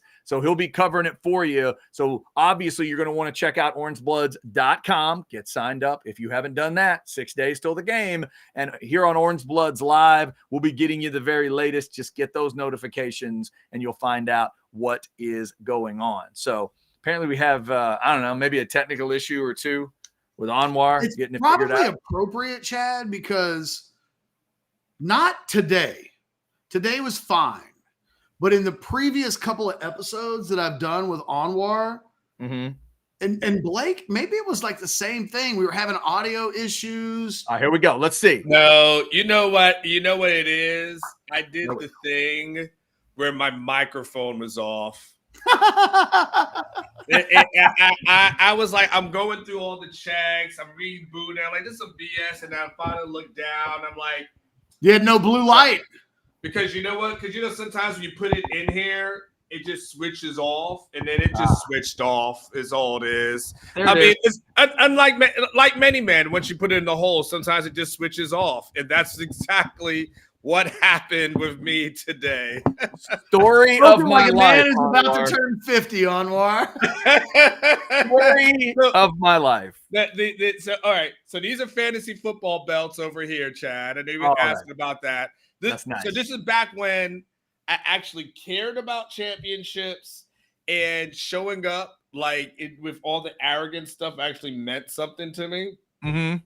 And it's been a long time. Never won one in Ketch's league. Hall of Fame vote, some other stuff that's over here. But like Alabama, Texas from this past year, Texas OU 49-0, Big 12 championship this season over here. Of course, USF diploma to prove I actually went there and they won a bowl game. So, shout out to the USF Bulls. And of course, Bucko Bruce and a Super Bowl thing back there. So my laptop crashed on signing day. And I had to buy a new one. We remember. Yeah. Oh yeah. I was there too. Wasn't great. And so this new laptop has the lens is like wider, and so because of so my old backdrop just doesn't work because all the things I had hidden on the sides are now in full view. So now I'm moving around. This is my temporary / permanent place. There you go. Shaking it up. Nothing wrong with that. And maybe Anwar, it was meant to be, not that, a computer falling apart is ever meant to be, but now you're going to have the new equipment, the fresh equipment ready to roll to New Orleans to cover these Longhorns and Washington. So we're 6 days away. Where's your focus on this game? We were just telling people about your coverage of it coming this week. You're going to be there for all the press conferences and coaches and players and everything. Mm-hmm. What's your focus here 6 days away on a Tuesday when you're thinking about this game now that things are ramping up? And I saw equipment trucks are headed out to New Orleans today. Yeah. I mean, we're getting closer. So, I leave tomorrow, but by the way, so we'll have boots on the ground pretty soon. And I think one, it's kind of getting back to the restart of let's refocus back on this Texas Longhorn football team that we really haven't talked about the football side and the football aspect in quite a while. Really, when you think about it, we probably haven't focused in on football, X's and O's, everything like that since Texas got in. And after the Big 12 championship game, there's been so much transfer portal talk, guys going in the portal, Texas, who guys pursuing in the portal. There's been talk about recruiting and all that. And we really haven't talked about just this game, which is, by the way, a huge deal for the University of Texas, right? So I think getting refocused back in on the X's and O's has kind of been a start of that. And, Ketch and I had some conversations as relates to it and this morning.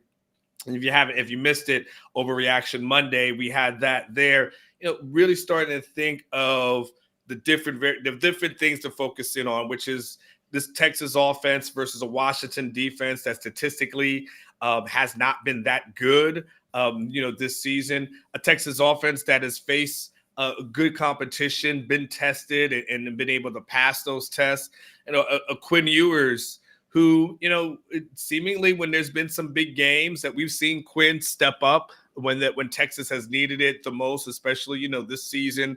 And so looking at that's kind of been my focus. If you're really asking for one thing, I think I go back to the quarterback because I think we'll be thinking about. I think we'll talk a lot about Penix this week, but I think we'll talk a lot about Quinn. And ultimately, I have a lot of faith and I have a lot of confidence in this Texas defense. But I also think if we see the Quinn Ewers that we've seen in the past 2 games, or the Quinn Ewers that went to Tuscaloosa, then all of a sudden things did look a little bit different for this team as far as getting all the way to the top. So that's kind of where my head's at is probably starting from the quarterback. I'll go back to where my roots typically are, starting with the quarterback and then working our way outward, from there. Anwar, I'm curious, want to take you in a slightly different direction. By the way, I was thinking about this. You guys will both appreciate this because we do Monday through Friday shows during the season. And Anwar, I don't know about you, but Chad and I always kind of have like a running, the Wednesday show's awkward because you don't want to talk about what happened the previous weekend, but it's still kind of a little too early to jump into X's and O's, and it's a weird show. And I was thinking about, boy, that's when there's a week between games, when there's a month between a game and when it's played, it really is hard to know when to start. In a world where there's no portal or signing day, we might be freaking tired of Texas and Washington talk. And yet it's Tuesday, the week before the game. And I feel like we're really just going to start having it now. Yeah, no, you're right. I mean, realistically, when the Texas season was over, we kind of the only thing we really cared about was signing day. And usually signing day was the consolation prize for a lackluster season. It was just being quite honest with you. It was the way to make yourself feel better about 8 wins, or, the way to make yourself feel better about going to Houston for the Texas Bowl, or, having to go to San Antonio for the Alamo Bowl. Like that. That's what it was just like, well, at least you have signing day. And then the other thing was the consolation prize catch was always the freshmen get a chance to practice. And it's like, well, how do those freshmen look in practice? Because it was everything in December has always been about next year. Like it's never our talk in December has never really focused around the continuation of a really good season. It's always been like, all right, this is kind of our introductory to those freshmen are going to be here. The freshmen are going to be on campus. Who can make an instant impact, so on and so forth. Ketch, I don't think we even cared about how many freshmen practice in December. We're just being quite honest with you. Probably one of the first times. Didn't really matter. Was it because you weren't necessarily concerned about what such and such looked like as a backup in a few practices? You just want to make sure everyone was healthy. And those guys were ready to go. So you're right. It was kind of like a game of double dutch. It's like, when do you jump into it? Then it becomes like this week. Like this becomes the week that I really feel like it's back to it. It's back to the boots on the ground. It's back to really getting back to the X's and O's. I feel like all the horses in the barn as far as the transfer portal is concerned. I don't think there's going to Texas. You had to tell me, I don't know who's really Texas is in contention for in February or not as far as what's remaining. But whoever that person is, we'll probably shoulder shrug to maybe the one guy that they may or may not sign. Outside of that, we'll probably focus more on the 20 guys that'll show up on campus. But yeah, I think this becomes the week, the continuation of, all right, Texas has a legit chance to win a national title. Like, what do they need to do? And I think that's what the rest of this week and weekend and maybe even next week is about. Anwar, the more I think about this matchup when Washington has the ball, I just don't know if Texas has seen anything like the combo they're going to get of this type of quarterback, these type of receivers, back being healthy again. Good news from Sark in the last main press conference where he talked about the health of everybody, that Worthy, Watts, and all the key guys seem to be back and ready to go. Talk to me about the Texas defensive backfield. Do you think if Watts is ready to roll, is he just a corner in this game? Is he a corner and a safety in this game? How do you think they go about dealing with these receivers now that they're all healthy? Well, go with that. Hey, Blake, I just sent you something. When you have a chance, if you can, I would appreciate it. I mean, I think the big deal, obviously, Chad, is going to be, that Washington team versus this secondary, right? I think that's the thing that we're going to talk about, and I think we're going to talk about the challenges that that we may have. You talk about Watts, you talk about a Derek Williams who's going to be suspended for the first half and stuff, and so there becomes that. But there also was the conversation too, Chad, and I get to the sack. Thank you, Blake. Get to these stats in a second of Texas really making the effort past, I think it was the TCU game or so, to really say, okay, let's be more aggressive in the secondary as opposed to just giving these guys a cushion. I feel like you saw a little bit more of the reaps and the rewards of that going into that. So, I mean, if you look at the stats, Chad, from a passing, offense standpoint, sure, Washington is first, but if you go back up a second, from a rushing offense standpoint, we talk about a team that's ranked 98th in the country. So we're talking about a Texas team that already knows it's already good at stopping the run. So you already know that they have the ability to make Washington one-dimensional. But to your point, when you go down and you look at that, the passing defense, for Texas, that becomes kind of your question mark as relates to that. Like, can they be able to just stop that? Because Texas, sure, 23rd in the total defense, third in rushing defense, but look, you look at the passing yards allowed per game. You're right to your point, 95. They're ranked 95th. The passing efficiency, which Ketch and I have talked about, a little bit. But can that team hold up against that Washington, passing game? I do believe if you're able to make them one-dimensional, a little bit more than one-dimensional, which I think they'll be able to do, I think Texas definitely has a good shot against this team. But the main thing, the real issue for me, is going to be that secondary. Can they hold up? Can they hold the 4 quarters? But I think the key for me, Chad, is the one thing that Texas is able to do is with that front 4 is that they're able to apply pressure. And because they're able to apply pressure with that front 4, potentially with the front 7, but more specifically with the front 4, I think, and they can play tighter coverage, I think it gives Texas a really, really good shot. But like I said, there was just some of these numbers I just wanted to throw at you. And I thank you, Blake, for putting that on the screen. Yeah. Anwar, I'm curious. You've got availability this week with Kyle Flood, Pete Kwiatkowski, Arch Manning. Oh, Lord. For the first time, really, there's some guys that might have some interesting content created from in a Q&A format. I'm going to give you 3 questions, and you can ask anybody any of these questions. The 3 questions you're looking forward to asking the most this week in the build up to the game, and who are you asking them to? Okay. Well, one question that I won't ask, but I would love to ask, and I wish I could just ask off the record, would be like, hey, Pete K, do you want to tell Gary Patterson how's my ass taste? Like, are you just ready for everybody to give you your props at some point? Because the one thing, I'll be honest with you, I don't really know Pete K. I really don't. I've interviewed him a couple of times, but I feel, I feel for guys. I feel for guys who get all the blame when things don't go well and don't get enough of the credit when things are going well, right? That and I look like us, Anwar. Well, yes. Hello. That's why I feel for him. I understand. I understand your life. I get it. I get it. And so a guy like PK who doesn't get enough flowers, and think about like Sarkisian, and like he doesn't talk about his assistants a lot. And so, and so he doesn't talk about his assistants a lot, and he doesn't make his assistants available. So those guys really rarely get mentioned unless you and I or somebody wants to go out of our way to it. So there's a part of me that has always felt for Pete K because everything was always about Gary Patterson this, Gary Patterson that. You need Gary Patterson here.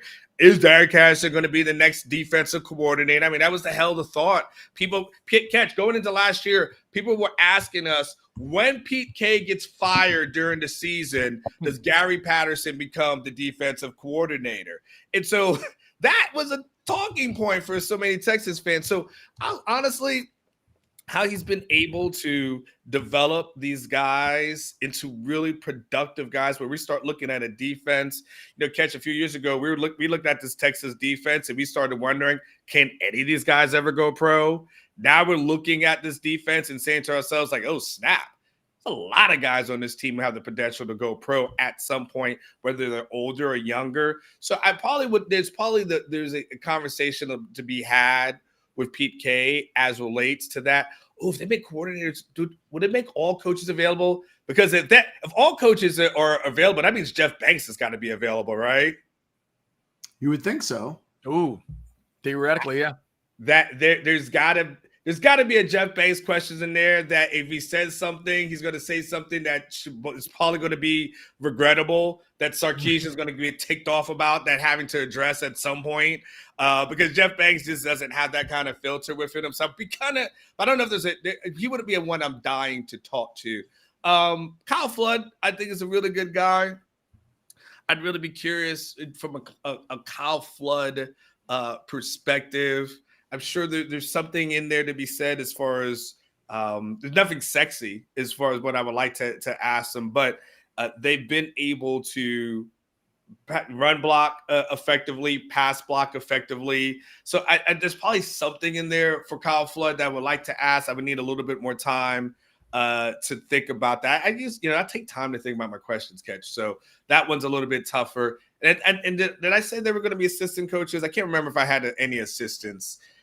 Any question to an assistant coach I haven't talked to is a good question at this moment, because I ain't, that's it. Unless they go to Natty. But any Pete K question I can get in, I might ask him. I probably ask Pete K. You like, hey, remember a few years ago when I asked you about your pass rush? You asked me what pass rush. Like, do you feel a little bit better, about that? And I think anything I can get from Flood from there. And then, once you get past that, I'll be honest with you, man, Saturday's just going to be a zoo. Because, Chad, they're going to make all the players available in the media. They're just going to spread them out almost like the Super Bowl. And I know there's going to be a swarm around Arch Manning. And it's going to be my poor little Quinn Ewers, my poor little guy, like, yo, what about me? I'm a starting quarterback in a playoff game. And all you guys want to do is talk to this guy so you can get your clicks. So they're probably right, wrong, or indifferent will be the thing on Saturday that everybody's talking about. That's crazy. Ketch, I'm good. You got one more? I've got a couple. I was just going to say on that Saturday, Jatavian Sanders might be the most interesting guy for me, because I'd love to hear his thought process on the record about kind of where his head is for me. I feel like Adonai Mitchell's gone. There's no real reason to ask him about it. Xavier Worthy's high ankle sprain a month ago. We're still in the window of when those things can be tricky. It's not that I don't think he practiced or looked good in practice, but is he nervous at all about re-aggravating that thing? Like I've had ankle issues in the past, right? I had so many that it was like hurting my ankles has always been like a phobia of mine. If there's a phobia for hurting your ankles, I have it. And I thought about this, Anwar, when I was writing my Santa Ketch article last night, and I gave L'Oreal Sarkisian a specially Christian Siriano made championship gown for the celebration party.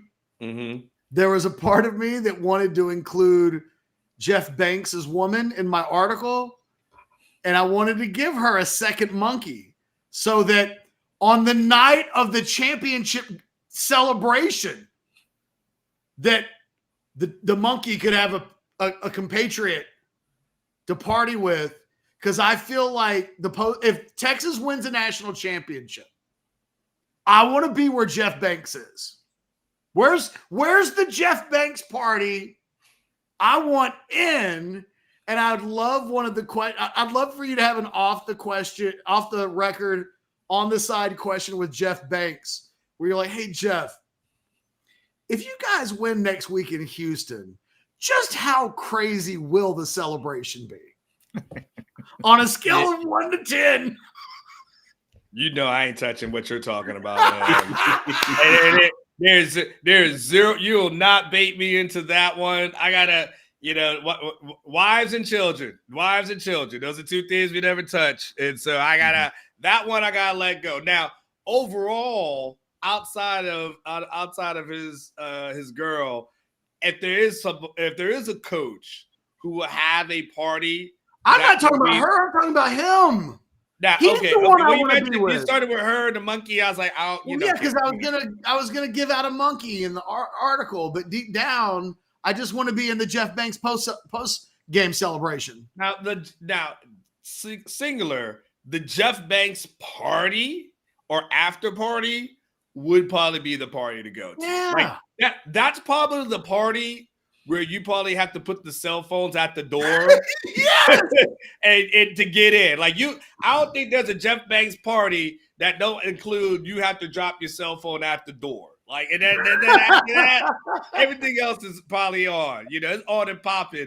That is the guy you probably want to party with anybody on the team. And yeah, absolutely. I would love a Jeff Banks party.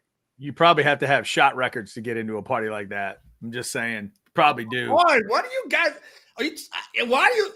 you know what? I have to literally see these people face to face. Like this is a thing that you don't appreciate. You guys can say this and you bait me into it, and then I'd say something that everybody like, I heard what you said on the show. That's kind of effed up that you said it. No. So let's be clear. Jeff Banks, your crew, whoever, like, let me be clear. That's Ketch and Chad. Now I like to be invited to the party, but I didn't say shot records. I didn't say monkeys. I didn't say none of that. I just want to make that clear for everybody.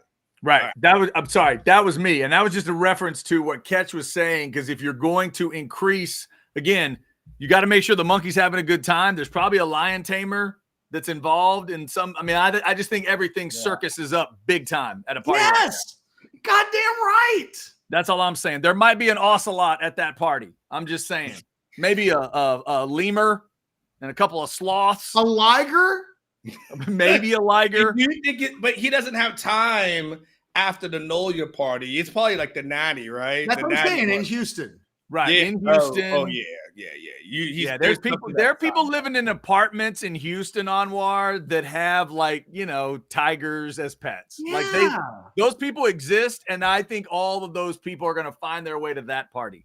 Well, and here's the thing, like, for so long, the first year, Onward, I can tell you the truth. Like, when that whole thing happened, Chad, and we were doing YouTube videos, I don't think there was a monkey reference one time.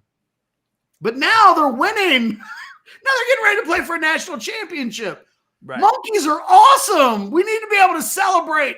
Look, what baseball team hasn't had a rally monkey or something like that, right? Like, I think now you want that on the screen at DKR. What's that? You want that on the screen at DKR, like on a jumbotron or something.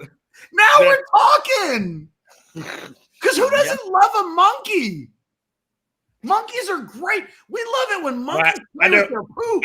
I know one kid who probably doesn't like a monkey. You know what? It sounds like that kid was where he shouldn't have been. You should have been, don't mess with the monkey, and the monkey won't get you. No, it sounds like a badass kid who went too far. It sounds like a badass kid. Sounds like some kids I know. Not mine, by the way. No. There was a fire at Christmas dinner last night. Wow. Nice. That I thought for a second my son started, but it turns out he's not like his old man. Not in that way, anyway. All right. That's good. So yeah, I'll be flying out tomorrow to New Orleans. Safe travels, Anwar. And hopefully maybe we can do at least an hour of a show on Thursday and Friday. So and then hopefully be able to join you guys in the afternoon where maybe we can have some updates for you guys after some interviews. Hercules. that's at least the thought process. So, Chad, it's been good. Hey, Chad, did Ketch tell you before I go? Did Ketch tell you that he and I are in the same fantasy football championship game together? You know what? I got a little bit of a taste of that checking out the show this morning. Then he kind of filled me in. Yes, I hear it is a head-up matchup for the championship. Do you get to add a belt to that display if you beat? I don't. This was like my arrogant phase. I don't really not like that. Like that phase. I mean, I might. The question I just have for you, Chad. I'm going to say this and go. Okay. You've known Ketch for years, okay? And I just am not buying this whole I'm retiring thing, and I don't buy this whole I'm walking away thing. I believe Ketch is doing the reverse jinx of stuff, and because Ketch is really into the fantasy gods, and I really believe that he's telling the fantasy gods that I don't want it anymore, so they grant him the victory. But I honestly don't believe. I want to win. I believe he's the boxer that retired, said they're going to retire, and then a few months later, they're back in the ring. Damn, I'm Sugar Ray Leonard. I want it to be real because no one makes me want to play fantasy less than when Ketch talks about it. I've told him that for years, but I do think he is a combination of Sugar Ray Leonard and Brett Favre when it comes, and the Stones and the Eagles and Motley Crue when it comes. Now, I might be like the Eagles circa 1982. What's that? I could be like the Eagles in 1982. Well, yeah, but that wasn't a retirement. That was we're fighting so much we're just not speaking. Well, that's not retirement. Retirement? I don't think that's what they called. They just called that we ain't doing anything right now. So they really did hate each other for a while, didn't they? I want it to be true, Anwar. I want it to be true, but I do think Ketch will still be involved in fantasy football next year. But I do think he could be kind of, especially since he didn't expect to be in this championship. He's trying to figure out his feelings right now, but deep down, he absolutely. That's what I believe. Chad will take the win if he can get it. But I don't think he's trying to go so far as to I don't think he's trying to affect the fantasy gods. To that he level. Believes in the fantasy gods very heavily. But he is scarred right now. I can tell. I hate the fantasy gods. They've not ever been kind to me. They can go fuck off, is what they can do. Wow, well, I hope the fantasy gods heard that. I hope they did too. You know what? I'll take losing this weekend if the fantasy gods heard that and felt it. Anwar, here's what I'm doing. I'm rooting for you because I think it might be the way to finally get Ketch out of fantasy. If you can go ahead and get a nice, clean victory, nothing weird, nothing strange, nothing where he feels like the fantasy gods are involved. You get a good John solid Elway in this thing if it goes my way. You get a good solid victory. I think he's out. So I'm rooting for you. We shall see of two people. I could be less interested, but and it's sad because there's people who want to be in the fantasy football championship, and I'm here right now. I'm just here for the money. I just want the money. I don't really care where I place. Let's be honest. If both of you are playing the you don't care apathy card for the championship, if we could get a secret camera on you during. That's my problem. I care too much. Okay, so you will care a little too much. So he Anwar, if he wants to retire, I told him the only reason I played in his league is because he was my boss. I never wanted to play, but my boss in year one asked me to be in the league. I had only been here for like 4 months. Like, of course I have to play. Like, I have no revisionist history. The man showed up, Chad, for the first draft. He brought his belts with him to the. I did bring on my never met most of the people in our fantasy league. He showed up at Pluckers with belts all over him. No, that's true. That is very true. He walked in like Manny Pacquiao. Well done. And I was hated on day one. And then I made it to the championship game too, and I never sniffed that kind of success. But and after that, but you know what? You know what's happened since then, Chad? I've had kids. I've been divorced a few times. I've had life happen, you know? So, and honestly, like it just now when I've got so many things going on in life, I got kids in soccer. I'm going to Mexico every couple of months. Like it's just the last thing that's on my mind. Prize Picks is so much easier. So Nice. but I don't know. Maybe I'll take something and buy it. But Nathan, I just want the money. Nathan I'm says so you're going to unify the belts. Anwar's going to unify. Exactly. I just like it. So basically, we're boiling up to an anger versus apathy matchup. Ketch brings the anger. Anwar's bringing the apathy. The winner gets the money. Can you get this? So we're clear, just so we're clear, and this is really true. And Ketch will attest to it. Ketch has had to remind me in the season to set a captain. Like he's like, "Hey, dude, it's just to be nice." He's been nice to me. Like he's like, "Hey, man," and I'm like, "Oh, man," because sometimes I'm on the road and I'm traveling. I'm traveling, and so I have something going on. He's like, "Hey, you haven't set a captain." I was like, "Oh man, my bad. Thank you about that." Ketch will tell you week 2, I was like, "I don't even want to play anymore." So I really have not cared, but yet I beat 2 roster watch guys back to back, which actually makes it kind of funny. I ain't gonna lie, because I did beat 2 roster watch guys, Alex and Byron, and I beat the hell out of Byron to play. Like he pretty much got smoked. I ain't gonna lie. Ain't no pretty much about it. You smoked him. That's nice. So beating those guys, that's honestly the only thing that made me chuckle this season. Outside of that, watching Alex melt down about the rules has probably been the only other thing I've enjoyed. Hey, Anwar, before you go, you know how like there are college football teams that they'll go 8-4, but because they beat like 5 teams from the state of Texas, they'll make like a state of Texas champion. Yes. You can do that with roster watch. The roster watch champion. How bad would Alex be if I asked Blake to make a graphic for me and just my wins against roster watch and like the 2023 roster watch champ? To the victor go to spoils, Anwar. Like that's the way it goes sometimes. Appreciate you guys, man. I'll see you soon. Later, Thanks, Anwar. Travel safe, man. Anwar Richardson, he'll be in New Orleans tomorrow. Yeah, so I'm officially rooting Ketch for. I need Anwar to beat you in the championship game in a way that makes you just angry enough. I don't need your anger to go away, because if you go from angry to, you know what, that was a fun champ. I don't need that. I need you to be angry at the finish line and you officially know you're out. Where you're like, this is it, man. I'm still. You're talking about it. And it's making me angry. Right. That's what I need. I still look. There's a buddy of mine that lives in the Austin area, although I think he lives in the Hill Country now, Greg Forbes. He had in back-to-back years, I had the best team in the league. Mm-hmm. It's like 2012 and 2013. And he had his team names were Justin Tucker for MVP. And he had shitty teams. Mm-hmm. And I had great teams. And he beat me in back-to-back championships with 500 teams that he only got in because of miracles. And then he gets in I'll never forget, in one of the championship games, the 49ers are playing the Falcons. There's 5 minutes to go in that game. And Yahoo tells me that I'm a 99% favorite to win the game. Sounds definitive.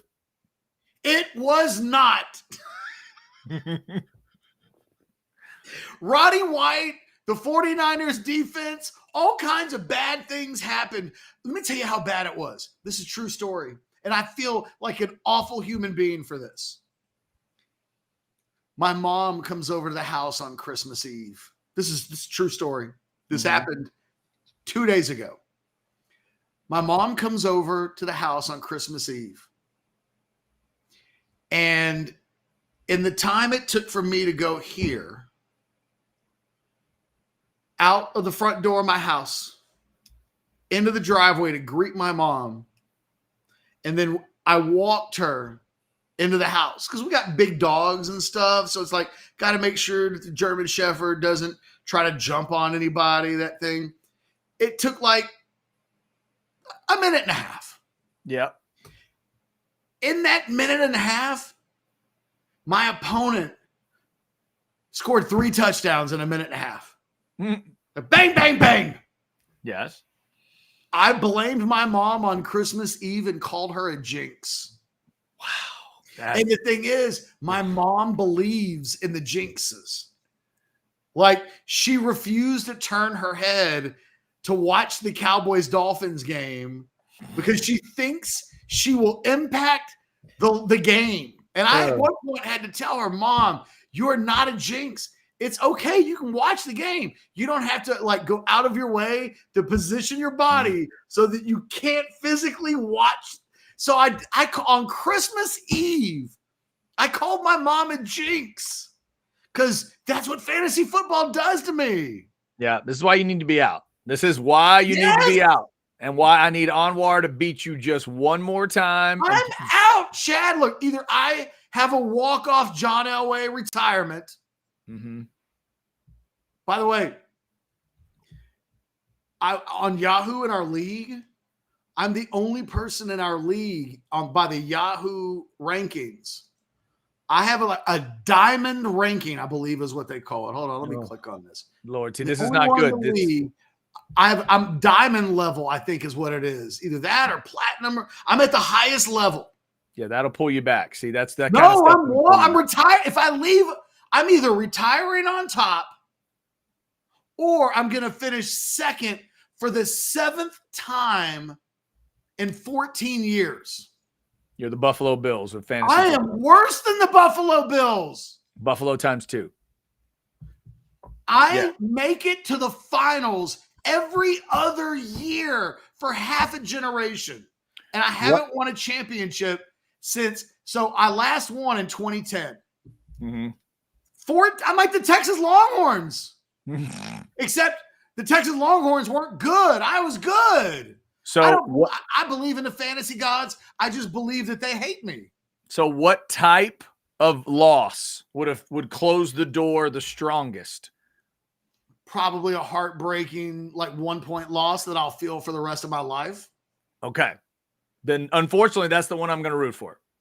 That's the one I'm going to need. I need you to be out. When you say you're out, I need you to be out. It's not, look, I kind of want to curse you out, but I got to do it for my mom. Next Christmas, I need to be able to tell my mom, Merry Christmas. I didn't play fantasy football this year because I don't want to try to make you feel bad on Christmas Eve. There you go. I want it for your mother. This is not a personal thing for me. I could listen to you bitch about fantasy for the rest of our lives. But what it does, the fact that it did that, on the verge of getting cursed out. The fact that it did that to you and it made you do that to your mother, like that's insanity. But that's what we got to move on from. I even blamed one of our viewers on the show. Mm-hmm. He's on Twitter, Jaquarius Anderson, right? He made a comment about how bad Nick Mullins was. And from the moment he made that comment, Nick Mullins went apeshit. Mm-hmm. He tweeted, Nick Mullins is terrible or something like that. Yeah. And then Nick Mullins turned into Patrick Mahomes in his prime. And I let him know, I blame you for this. Oh, my God. How could you say that? You made it so that Nick Mullins turned into Troy Aikman in his prime. Why? Why did you say it? I blamed him. I let him know on Twitter, I blame you for this. He was like, well, you know who I blame? The shitty-ass Detroit Lions defense. And I was like, good point. Fair. Touche. You're not wrong, but I still hate you and I blame you. But then in the back of my mind, I added the Detroit Lions to my list. They were on my shit list all week. All weekend, I guess. In a 48-hour period, somebody, I think it might have been my mother-in-law. She was like, hey, so we're all rooting for the Detroit Lions, right? And she just said this out loud. The Lions weren't playing. She just said, we're all rooting for the Detroit Lions, right? And there were a couple of people in the room that were like, why are we rooting for the Detroit Lions? She says, well, because they never win anything. And wouldn't it be nice if this football team who's never won anything won something? Mm-hmm. Do you know what I told her? That she's a jinx? No, I saved that for my natural birth mother. Sorry. I'd let her know in no uncertain terms, man, the Detroit Lions can kiss my ass. And do you know why?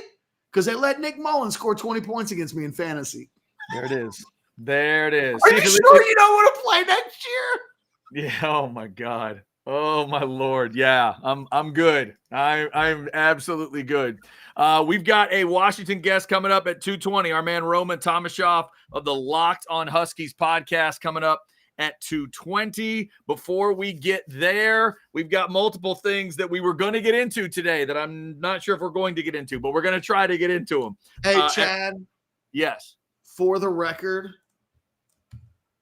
I was really good to my mom otherwise. Like, well, that's good. That's true. Good. On Christmas Eve, I hit her with the jinx. Mm-hmm. I recognized too much, too far. So then you made up for it? Well, I did. Like, I hooked her up on Christmas. Okay. Like, very thoughtful. I got her favorite perfume. She hasn't said she hasn't had in a long time. I got her a Rumba. Okay. Like, she said she wanted one. I got her one. Yeah. So I hooked mom up. I treated her really well. Although, she was a little out of line at times yesterday. Okay. She can't turn off being a grandmother. And one of the, you know what? I'm going to sell on telling you the story right now about the 8-year-old that was given a hunting knife yesterday for Christmas and its impact on the entire proceedings. Wow. That does sound like a gift that could change things pretty quickly. When you hear, yeah, the first time you hear your son say, "Don't you pull that knife out on me." Wow. And let me just say, my mom and her nerves were not created to hear in the background comments about knives or fires or any of the things. I just realized it's quite an eventful little Christmas gathering. Yeah, it really was. Sounds like it. Sounds like it was a hell of a Christmas. I call that, Christmas Day in the family, but yeah, all that happened. Absolutely. All right. Thank you to over 360 folks in the Specs chat right now. Let's hit a couple things here before we get to our Washington guest. We're 6 days away from Texas and Washington in the CFP, obviously. First off, let me hit you with a little sinus and snoring specialist. Holidays come and gone. New Year's is coming. Make sure that you are feeling good, resting good, and you get rid of those allergies. You get rid of all the sinus issues you might have. It is that time of the year where, again, the weather's going crazy on you. Cold, hot, really messes with your allergies. Get rid of them for good. They got rid of my allergies for good. They can do the same for you. There's your QR code, sinus and snoring specialist. Feel clear, rested, and healthy. My wife is doing great with the CPAP. That could be your path. Could be more of my path that you have. They got so many different options for you with ear, nose, and throat. Check out Dr. Slaughter and his crew. It's 512-601-0303, or you can go to sinussnoringent.com. Shout out to Sinus and Snoring once again for giving me a restful holiday season. If nothing else, I'm sleeping well and have been since 2017. All right, Ketch. So before we get to our man Roman with Washington, we got about, 12 minutes until Roman. We obviously might have a little time after that.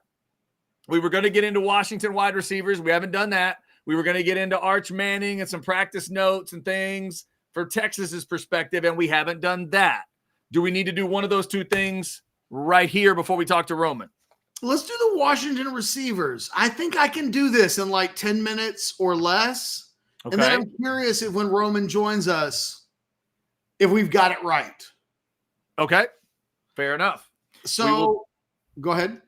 Okay. We will do that. All right. So Roman Tomashoff coming up at 2:20. We will get into Washington receivers here. We won't call it the crap bag because that would be insulting to the Washington receivers. But this is the crap Texas better cover, or they are going to lose this game. Ketch, what stands out to you looking at these receiving charts when it comes to the Washington wideouts? They're all healthy now and ready to roll. That we were, I think, able to learn a lot about how this Washington operates just from the sheer numbers of it all. That they've got 3 big receivers. And I think if we were doing a show for Washington and Roman said, hey, talk about the Texas weapons. How do they use Xavier Worthy? How do they use Adonai Mitchell? Like, tell me how Texas uses them. We've seen enough of them that we could tell a story and accurately give an idea of like, hey, man, if you're going to stop Adonai Mitchell, here's what he does. Same with Xavier Worthy. I don't know that when I look at the numbers of the Texas receivers that PFF does, that it tells the story of what Texas does with those guys. But the Washington numbers, I think, absolutely tells the story. Let's start with their best receiver, Romo Odunze. I always mess that up. If you bring Rome Odunze. Yeah.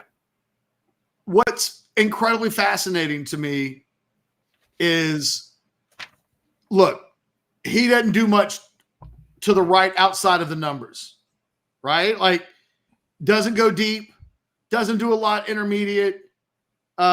Will occasionally work some of that short stuff.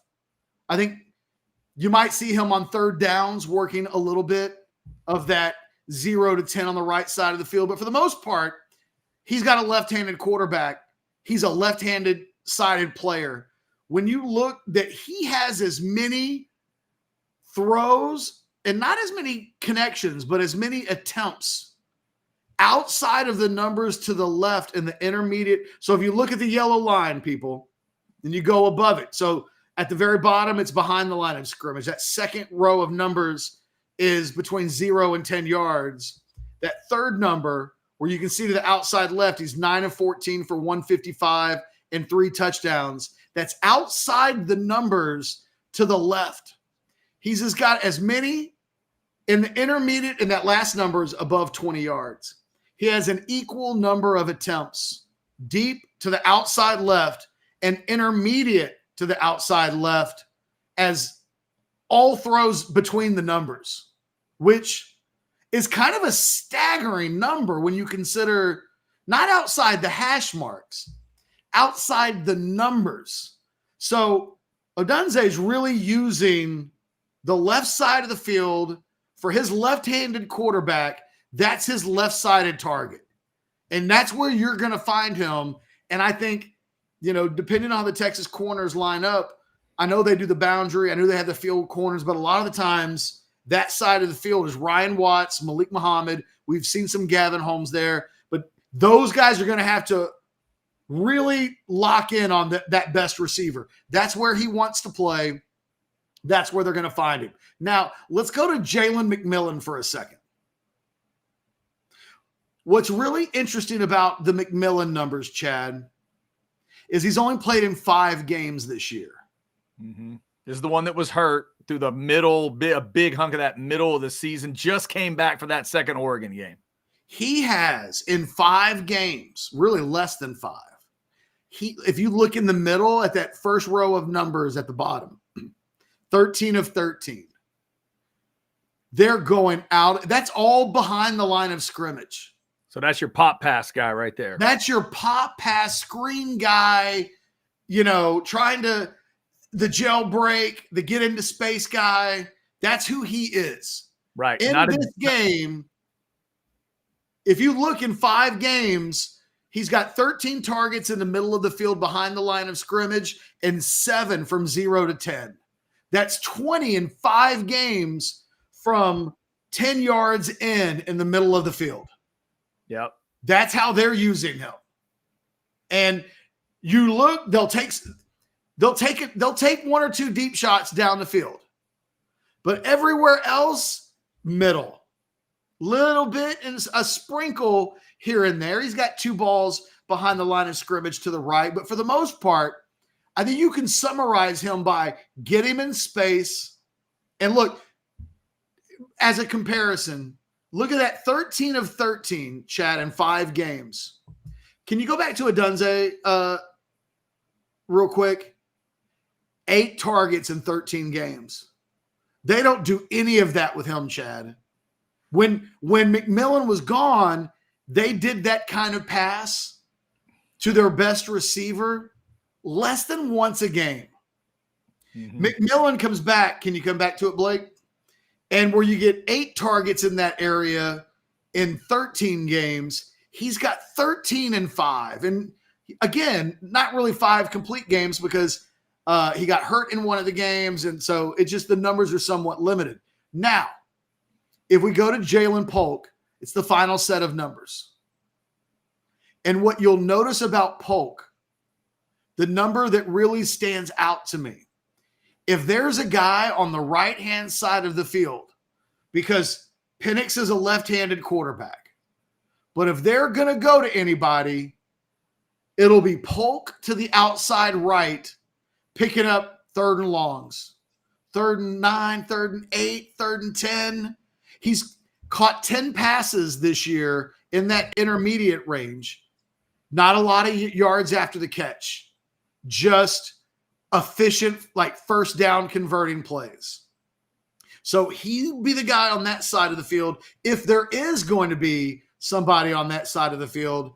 But then in the deep and intermediate down the field is where you can see in the intermediate area when Penix throws to Polk from 10 to 20 yards in the middle of the field, he's got a 140.3 quarterback rating. I mean, if you add from 10 to 20 yards or more, when they go to Polk, they're 13 of 20, which means they're completing 65% passes in the deep intermediate and deep passing game when they go to Polk.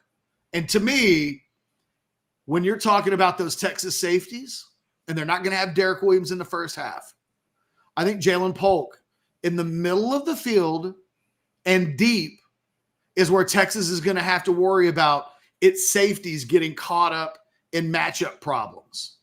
I think you're going to have to tackle McMillan really well behind the line of scrimmage from 0 to 10 yards. The linebackers will be a key part of that. The defense as a whole. I think with Adunze on the outside part, you're going to need your corners to really be on lockdown. He's going to do a lot outside the numbers. Polk is the guy that Washington, I think, will get advantageous matchups with, that if Washington can hit, I think they're best served to win. We're trying to bring Roman in right now. He says he can't hear us, Blake. Can you chat with him and see if we can't troubleshoot that? We'll get that figured out. And then for those that are wondering, in terms of these 3 guys, Adunze, number 1 for Washington. McMillan wears the 11 jersey, the one that'll be maybe like Ketch said, going across the middle a little bit, the shorter route stuff. And Polk wears number 2. Also Ketch, a Texas connection with Polk. That's a Lufkin guy, so might be interested in playing the Longhorns again. Jalen Polk, Adunze and Polk, 6'3" and 6'2" respectively. McMillan, a little on the smaller side, 6'1", 192 is how he's listed out of California. They are all really, really good. And now for the first time in a while, ready to go and healthy. Oregon will tell you it's pretty dangerous when they're all healthy, like they were in their in that last ball game. All right, are we getting there? Let's see. Yeah, no, we're good to go, Chad. Okay. Sweet. All right, let's talk a little more Washington and see if Ketch's breakdown of the Washington receiver numbers makes sense to a guy that has watched every single route they've run and every single game they've played, and that is Roman Thomashoff. We've had him on before from Locked On Huskies, the podcast. Roman, we're 6 days away. How are you? I'm doing great. How are you guys? Good to be back. We're doing well. As you can see, we're breaking down the Washington receivers, trying to figure out the matchups and where they're going to be. So, Ketch, why don't you just pick up where you were breaking it down and throw something at Roman on these receivers? Well, Roman, I was trying to – I wondered if there was anything that we could learn from, like, Pro Football Focus's statistical breakdowns of route depths and stuff like that. And so in looking at the numbers, it felt like the numbers told a story about how Washington likes to use these players. And it felt like with Adunze, he works with a left-handed quarterback the numbers say he's outside the numbers to the left the same amount of times that he's working between the numbers. And so it feels like that's he'll work from left to the middle, but like if that left-handed quarterback is working it towards the sideline, that's kind of his area. And with McMillan, in only 5 games, you can see that he's like the screen guy and the get into space guy, and that they're getting him the ball behind the line of scrimmage, just above the line of scrimmage, but they want him after the catch in space, trying to do whatever. And then Polk is the one guy who seems to work the right a little bit, that if Penix is going to come back to his right side, Polk is often there, but he's really dangerous. And they've been really efficient in getting him the ball intermediate, deep in the middle between the numbers. Do I have this the kind of roles in the passing game correct? Have the numbers told an accurate story? You definitely do. There's one other thing that McMillan adds to the offense that it doesn't necessarily show on the numbers or on the tape from this season, and that's mainly just due to the fact that he's been injured for most of the year. But Jalen McMillan is also just really, really good over the middle of the field, where there are a lot of times where he's kind of become the security blanket, where he'll just kind of sit and can still make something happen just over the middle, where, they definitely like to use his speed behind the line of scrimmage a lot. I really like, especially what you're saying about Odunze, where he's the first read on a good majority of these plays, because that's just the kind of guy that he's developed over the last 2 seasons. But that's a really accurate description, where McMillan and Polk, they're just both such sure-handed guys, where Polk struggled with some drops over the last 2 games of the regular season. But outside of that, it was really like just kind of an anomaly. But he's somebody where you just kind of throw it up to either him or to Rome Odunze, and they're coming down with that ball more often than not. That's something that we've seen them do all season long, where the contested catch numbers for this team have been kind of ridiculous this year, where Michael Penix just trusts these guys so much. I see one-on-one coverage. All right, I'm just going to throw it up, and I know my guys are going to come down with it. Roman, in terms of McMillan coming back, we can all think about it in terms of like a baseball lineup, where if your number 3 hitter is out, your number 1 and 2 hitters probably have to adjust, and your cleanup guy is going to have to adjust a little bit. So now that McMillan is back, who does that take the most weight off of in terms of Polk and Odunze? Who gets to go back to being more of himself because McMillan's back? It would definitely be Jalen Polk.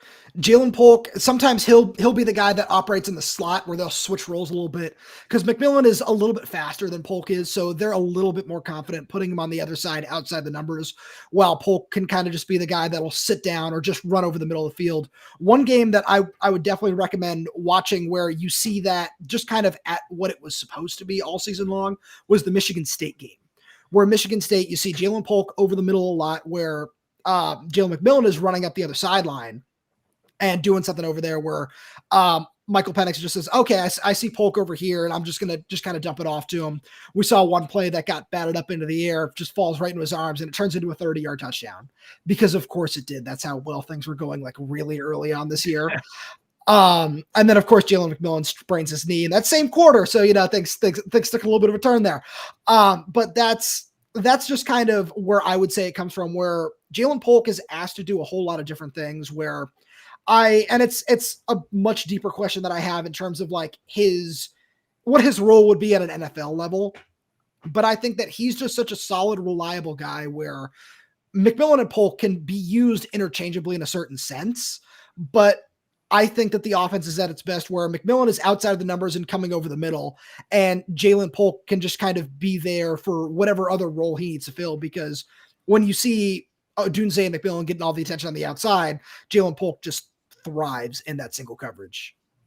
Roman, I'm curious. We're sitting here talking about these weapons that Washington has, because I think as Texas fans and media guys look at this matchup, it's the obvious superpower of this Washington team, that when they've got all 3 guys available to them, they become incredibly dangerous on offense. If we reverse engineer this, and I ask you from a Washington perspective, as you guys are looking in advance of this game, what's the part that you guys keep coming back to when you talk about, if Washington's going to win this, we've got to be able to neutralize this, or Texas can't be allowed to do that? What is the thing that the Washington people are talking about right now with this matchup as it relates to Texas and what it might be able to do? It's the same exact thing. It's coverage just on the other side of the football, where Washington's defensive backs were outside of Jabbar Muhammad, who's just been absolutely spectacular this year. There have been a lot of questions in the secondary this season where there have been some injuries, and there have just been a whole lot of other things where it's just been, I would say, like a touch below average in terms of what they're doing. So Elijah Jackson has had his moments, but he's also been beaten a couple times. The first Oregon game, he got beat by Troy Franklin more than a few times.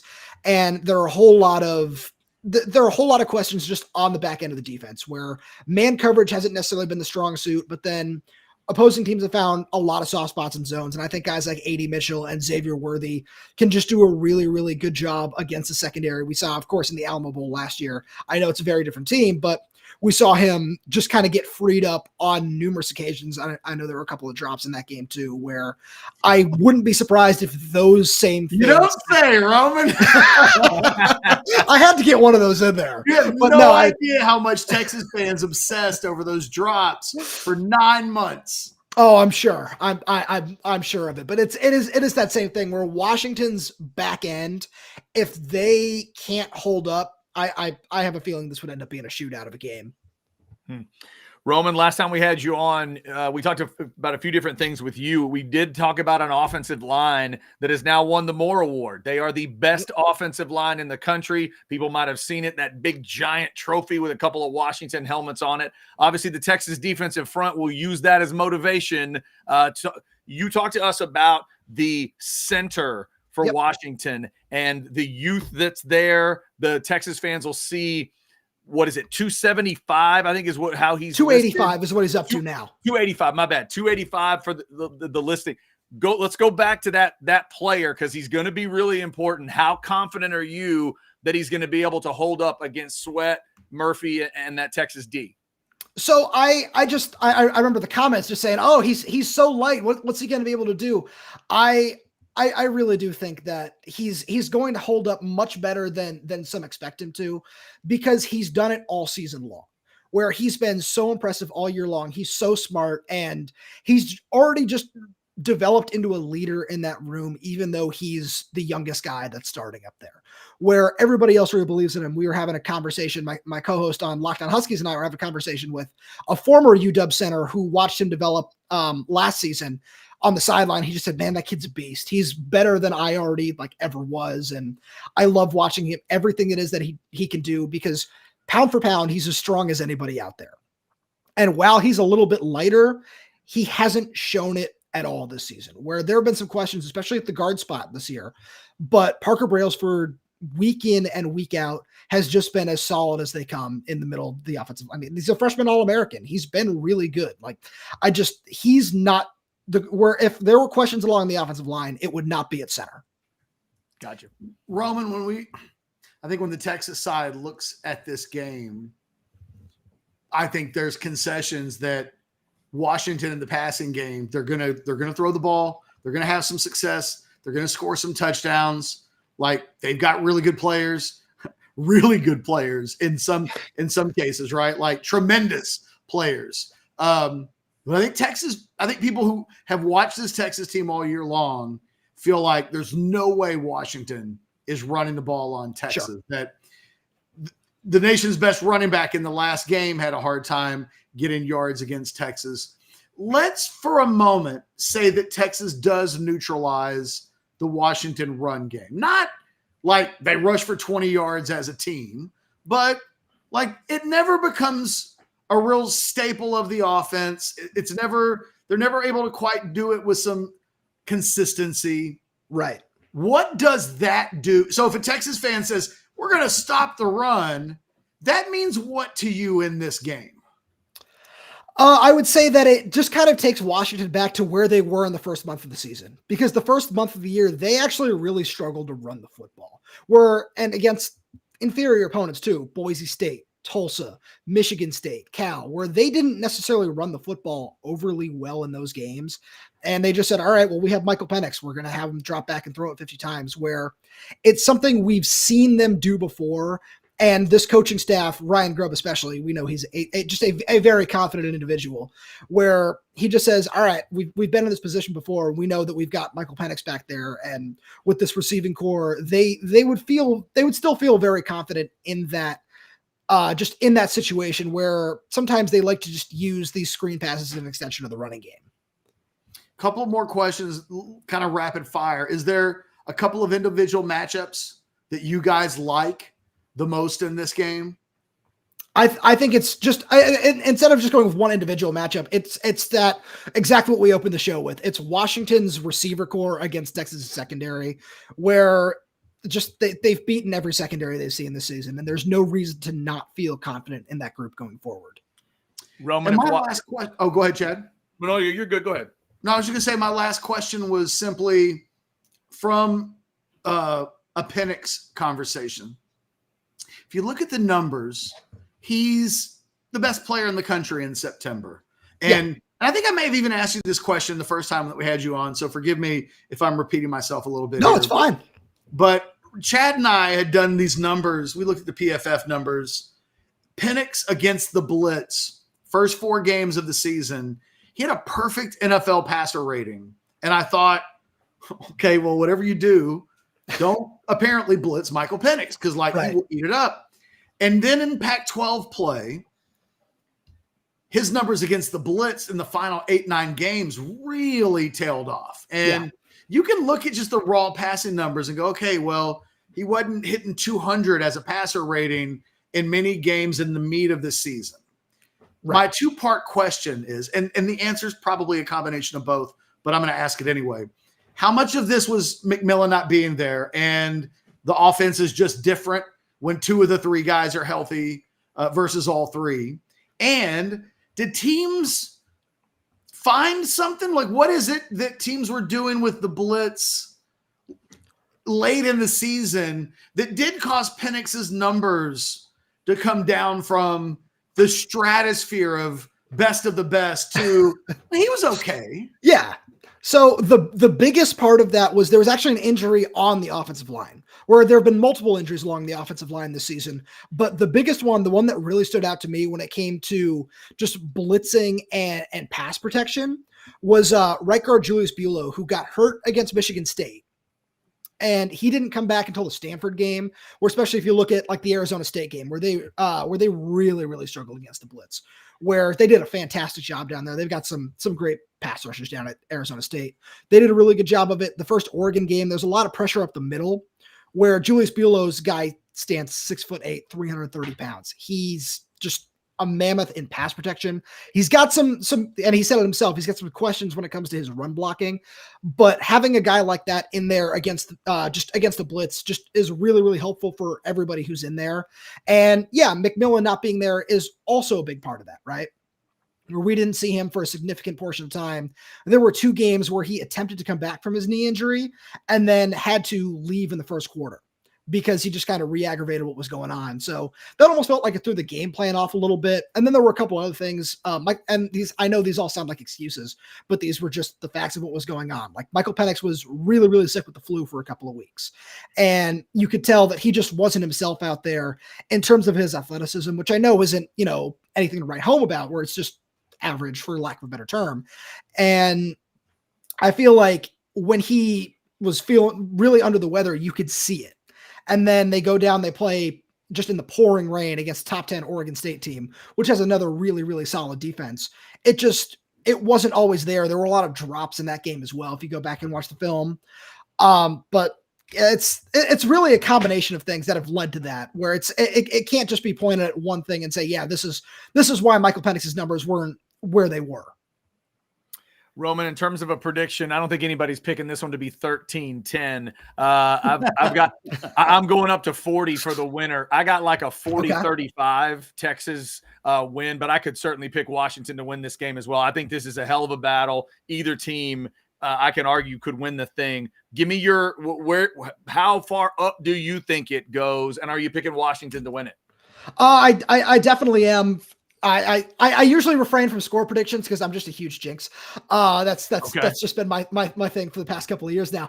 But it's tough because I've been back and forth on this a little bit, where if we see the same Washington defense that came out and, especially in the first half, shut down a really, really good Oregon offense, I think that it could be a 31-24, 31-28 kind of game.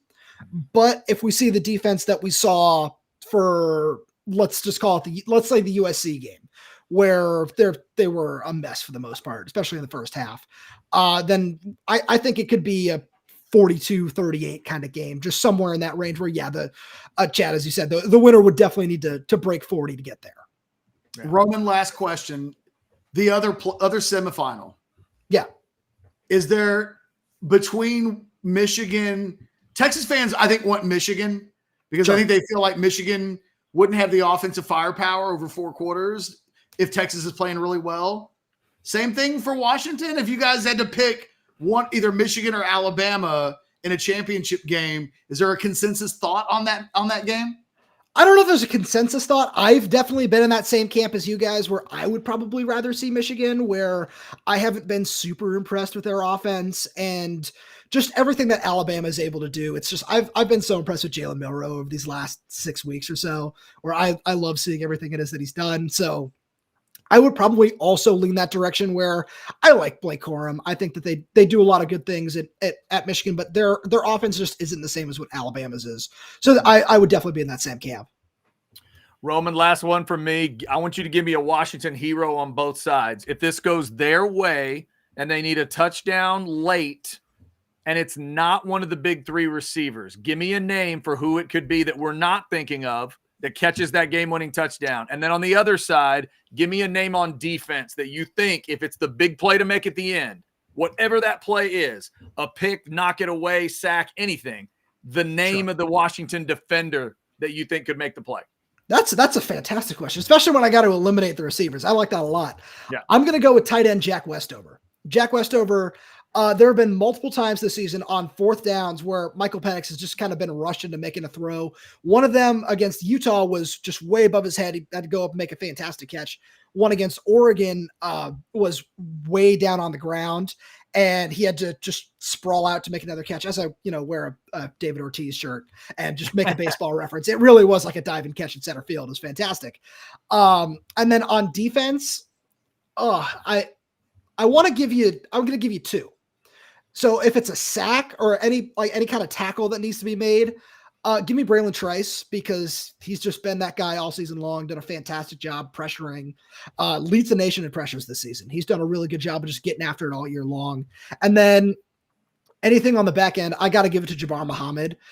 Just the way he played against, especially Oregon State. If we see him do anything like he did in that game, because I have a feeling that he'll see Xavier Worthy for the majority of the evening. I keep forgetting the game starts at like 9 when we get out there. Yeah.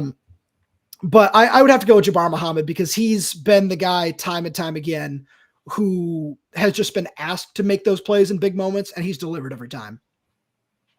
Roman, I just wish we played you guys more often, because you're a great guest. I appreciate it. Thank you. I love coming on here. If you guys ever need anything else, please feel free to reach out to me. We need more Washington. Look, if you guys end up playing the national championship game, we'll probably call you back to talk a little whatever. But hey, I'll be down there. I've really enjoyed having you on as a guest. You've been a great addition for us the last couple of times we've had you. So thank you very much. Thank you so much. I really appreciate you guys reaching out to me. This has been a ton of fun. Thanks, Roman. Enjoy the game. Texas fans would just tell you not to enjoy it too much, but we'll see. It should be a hell of a battle. It absolutely will be. Thanks, guys. Thanks, man. You got it. Hey, Roman, you can still hear me, right? Don't mess with cops in New Orleans. That's my tip for you. Yes, there you go. That's good advice. That's good advice. They do not play. Roman Tomashoff, Locked on Huskies is what the podcast is called, that he referenced there, at rtomashoff34 on Twitter, if you want to give him a follow. Some good stuff there. Ketch, in the middle of it, somebody was wanting him to talk about the confidence level in the trenches for Washington. It's kind of why I went back to the center. I know there's been some discussion there. I feel like there's a confidence level for Roman and a lot of Washington folks that they can hold up, that they have faced enough this year that they feel like they can hold up long enough to get Penix and those receivers going. If you're a Texas fan, you just hope it's more beef than they've seen all year long, that they just haven't faced a Tavondre Sweat in 2023. I talked to last week another guy that covers the Huskies. And it was right after they won the Joe Moore Award. So I think that was Thursday. I had it in the war room. So this might have been on Thursday when I exchanged these messages back and forth. And I said,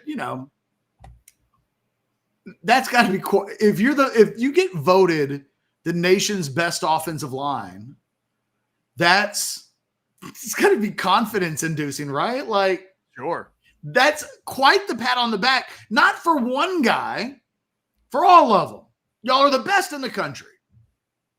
I said, man, it sounds like those guys believe that they will be the better side versus this Texas defensive line. And the guy that I talked to said, oh, yeah, they definitely think they're better. They think they're better.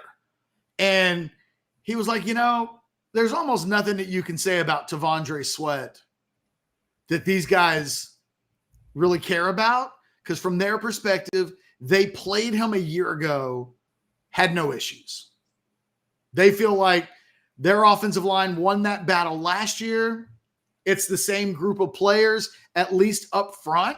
He's not wrong, but what I told him is the same thing we'll say on the show. They are the same group of players, but they're not the same group of players. That I don't know how many snaps T'Vondre Sweat played in the Alamo Bowl a year ago. That's not the same T'Vondre Sweat that will show up in New Orleans. They're different guys.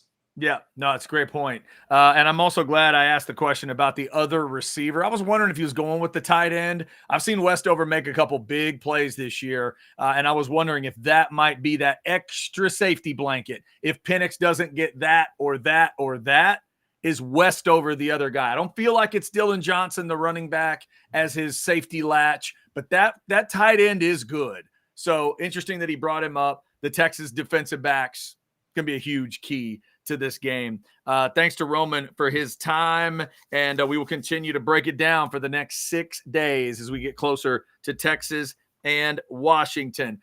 Ketch, before we head towards the door, why don't you tell everybody about Prime Shrimp? We got New Year's parties coming up. We got more football watching, and we know what to do with Prime Shrimp. Has a great offer for them. Maybe your wallet's hurting a little bit.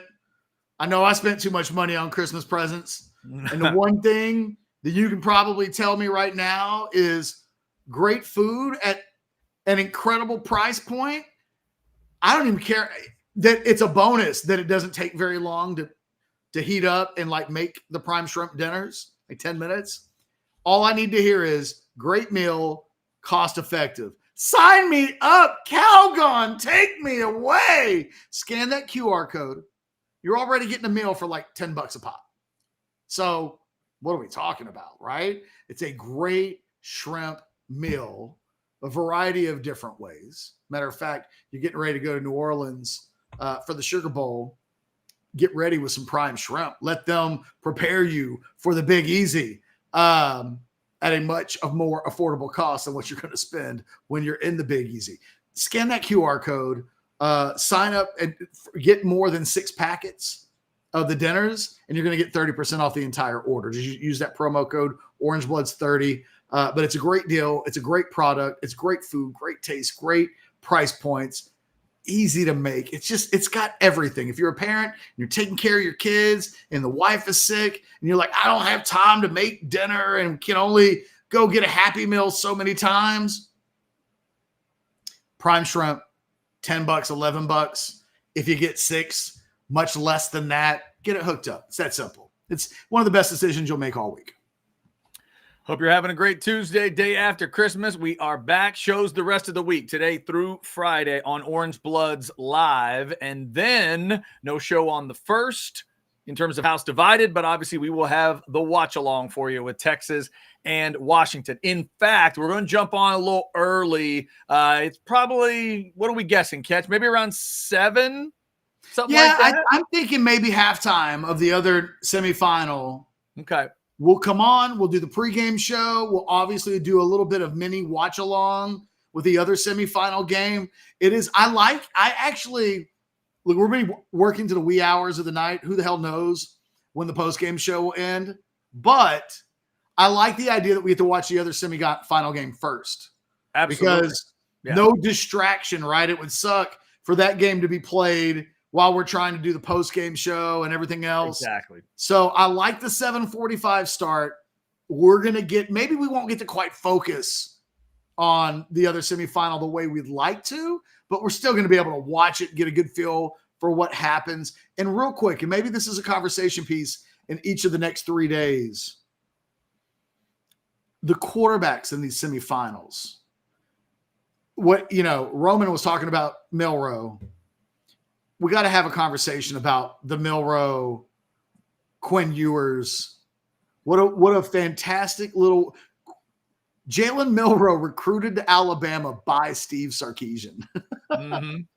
He's there. If Texas were to play Alabama and lose in a national championship game to Jalen Milroe, that would have only have happened because Steve Sarkisian got in his own way. Yep. And true. And I think J.J. McCarthy is the wild card of maybe the entire playoffs because nobody seems overly impressed with this Michigan offense. And yet, when you look at the underlying numbers, McCarthy's pretty great. He doesn't have the volume plays, but when you look at his effectiveness, his efficiency, I think he's the most underrated player in these semifinals. That all the three other quarterbacks are going to be talked up, and rightfully so. But I think McCarthy, I think Alabama's going to beat Michigan, but McCarthy is the wild card because if Michigan were to get great quarterback play in that game, and if I'm not mistaken, our guy John Harris, who we've got to have on at some point soon, because he's watched all of these teams and he's looked at through the lens of NFL lenses. He had McCarthy with a first round grade.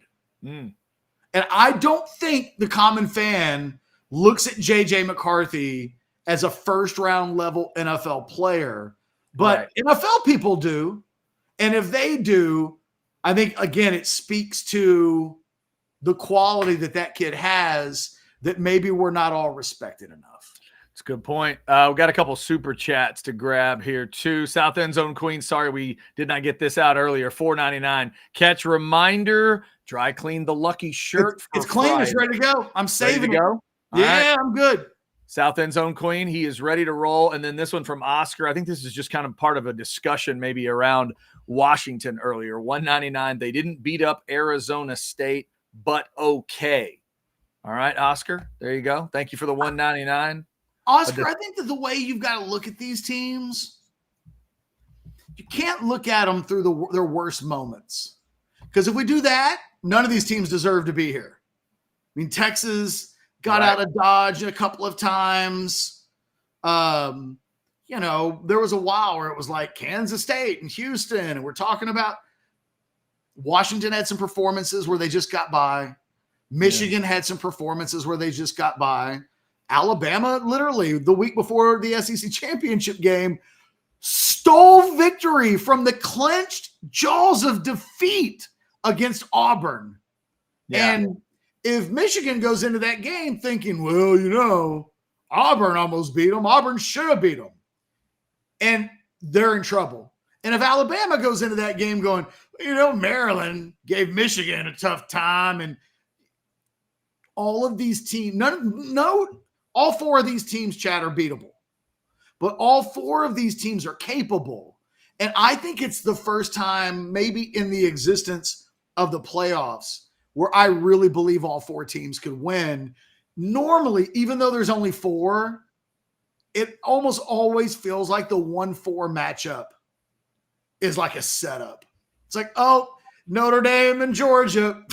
Or Oklahoma and Alabama. You know what I mean? It's always like the SEC champ against the 4 team. And it's like, God, it might not quite go that way, but I don't know. This year, I feel like that is the case. Yeah.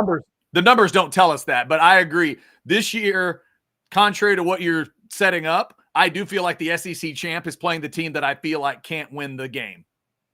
I do. Really? They happen to be the 1 seed, They have but I don't buy it. Seed? I don't buy it because I'd pick any of these 3 teams to beat them. And I've told you, I'd pick an 8-9 winner. Fair, but you them. wouldn't say Michigan's incapable. Not incapable, no. But I got Bama beating them by a good bit. What's a good bit? 31-13. Wow, you got an ass kicking. Yeah. Okay. 3 full touchdowns by the end. In Jalen Milroe, you trust, and I can't wait for us to get to a point where we're doing another week. And we did it already this season, but for a national championship, Ewers versus Milroe, man, it could be incredible. Yeah, it could be absolutely incredible. All right, so before we get out of here, let's see, what else did we not do? Oh, wait, I know. You can't stop rock and roll. You can't stop death and taxes, and you can't stop Turnover Tuesday, the day after Christmas. You want to see the updated number? I know you do. Gimme. Actually, and it's going to enable us to work our way back to our Dallas Cowboys. Last week was an 11-3 week, as you see it there on the lower left. We're up to 74% on the season, Ketch, but as you've said, it ain't getting to 80. It's not getting to 80. But let's take a look at the losses. Look at Arizona, the Giants, and holy hell, the Chargers join the +3 club. +3 and lose the game. Only 4 teams have done it all year. You see it in that upper right section. Giants, Arizona, Chicago, and now the Chargers did it against the Bills. +3 in turnovers, and you still lose the ball game. On the winning side, how about this? Baltimore was +5 against San Francisco. Tampa was +4 against Jacksonville. San Francisco and Jacksonville are supposed to be decent teams or better, and they were both god-awful sloppy this week. Obviously, that needs to change for those 2 teams. Pittsburgh and Detroit also had +3 or better victories. So you see it at the bottom there, bottom right. You're 43-4 if you are +3 or better in the turnovers. But Ketch, I also looked up Cowboy numbers. I'll finish up the Turnover Tuesday stuff by talking to Cowboys fans, and the fine line with these Cowboys. In their wins, they're +15 combined in the turnovers. In their losses, -7. The Cowboys have not been even or won the turnovers in any of their losses. But Ketch, here's the extra painful part for you, me, and Cowboys fans. In 4 of the 5 losses, it's a -1. It's that much. It's not like the Niner game is crazy. It was -3 and they got whipped. But the others, think about the other losses. Arizona, that much. The Eagles game, it's that much. And a lot of times it's 1 turnover total, Ketch, just like Miami. 1 turnover early in the game. Should they have handed it to the fullback or not? I don't know. But the guy's been, he's been trustworthy in other situations. But that's the one. It's on that drive he made 2 or 3 plays. Yeah, but every once, what that reminded me of, like in He Got Game when Denzel makes a couple of shots on Ray Allen. Right? Denzel got cocky. And then Ray Allen pummeled him. Like, I felt like that's what happened. We gave it to the fullback. We converted. Let me just say, all you need to know about the Cowboys is that Tony Pollard couldn't get that ball in from 1 foot out with an arm tackle. And then the Cowboys really didn't have a go-to after that. Yeah. And it's really been a problem all year. I'm ready for the Cowboys to find a different answer to Tony Pollard. Like, to me, he's fantastic as a situational running back. He cannot be the primary ball carrier of a championship team. I agree with you, and I wanted to be wrong because I was with you. That's the thought I had going in. I wanted to be wrong. I wanted him to be like a crazy West Coast offense where it didn't matter and you could turn him into like Roger Craig or whatever, but it just didn't happen. And that play was crazy. I still can't believe he didn't get in. I'm with you. How that ball stayed out of the end zone, I'll never know. But that turnover with the fullback, it's the only one of the game. So again, speaking to turnover numbers, this defense or whatever, all the awards and all the accolades people want to give this defense and the love they'll give them sometimes, they did in the biggest moments of their season, which lead to losses, that defense creates nothing. And it also gives stuff up, Ketch. It reminded me of Texas OU this year. Dak did enough with everything that had happened. They did enough to win if the defense could have stopped a drive, but they couldn't stop it. And the Dolphins just kept coming and coming and coming. There's nothing they could do. And you drive, field goal, done. Dolphins have a badass kicker, and he kept making kicks, and that was it. It's fine margins. It's little bitty things, and the Cowboys have been bitten by those little bitty things. They still have a shot to do some stuff, but we all kind of know where this thing ends. Hey, tomorrow is House Divided Bowl game. That is true. That is true. And play tomorrow. The Aggies have their bowl game tomorrow. The what are they calling it? The Great Value Red River game is tomorrow night in Houston. I don't think that's what they're calling it. Oh yeah, they are. I mean, not officially, but the snarky folks, the Texas and OU crowd, they're calling it the Great Value Red River rivalry. Last question. We talked about when the bowl matchups were announced that Wednesday the 27th would be the day that bowl season flips on, because Louisville, USC, I mean, I'll watch some of that. I'll watch some of MAC against West Virginia. I'm definitely watching the Aggies and Cowboys. I mean, that'll be the first playoff game without a doubt that I watch from beginning to end. Yep.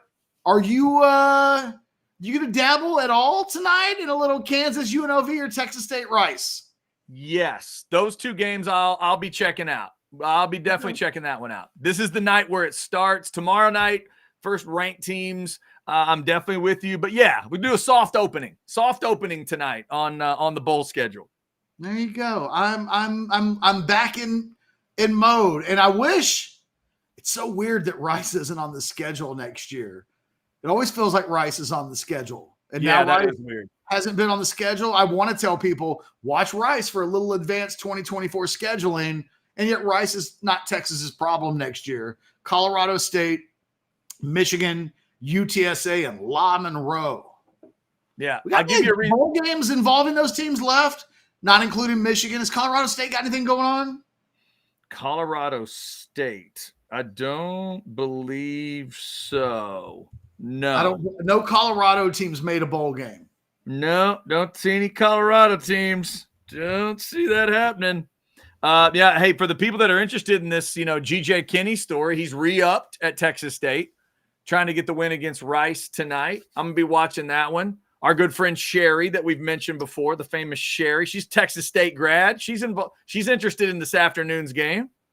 Tell Sherry I said good luck. I will. And Merry belated Christmas. I will tell her you said eat 'em up cats. I did not say that. Oh, okay. Is that what they say? Well, yeah, eat 'em up cats. They're the Why? Bobcats. Because they're the Bobcats. Do Bobcats eat any more than anything else in the world? Hell yeah, when they do, they eat them up. I have no idea. It just sounds good. It's what you say. Just one day somebody was like, eat them up, cats. And they were like, wait a minute, what did you say? Let me tell you one of the first rules, Ketch, of being the kind of Aggie I am. You don't, as someone who was raised with the phrase gig 'em, you don't really question anybody else's with whatever they want to do, right? Eat them up, sick them, guns up. I don't question any of it because if I do, they'll come back to me and go, what is it you say? And why do you say that? And then I have to explain it to them. And it's yeah. Touche. Right. Double touche. It deserved two touches. And I would let that be the final word of the show because it's pretty much perfect. All right. We will be back tomorrow for a Wednesday House Divided. Football with Friends is coming up at 3:30. Like, subscribe, get your notifications. You're going to want to have those notifications this week because Anwar is going to have all kinds of stuff from New Orleans, interviews, players, coaches, all kinds of stuff as we get you ready for Texas and Washington. So we hope you had a good Christmas. We hope you're having a good 26th. And until noon tomorrow on a Wednesday, we are House Divided.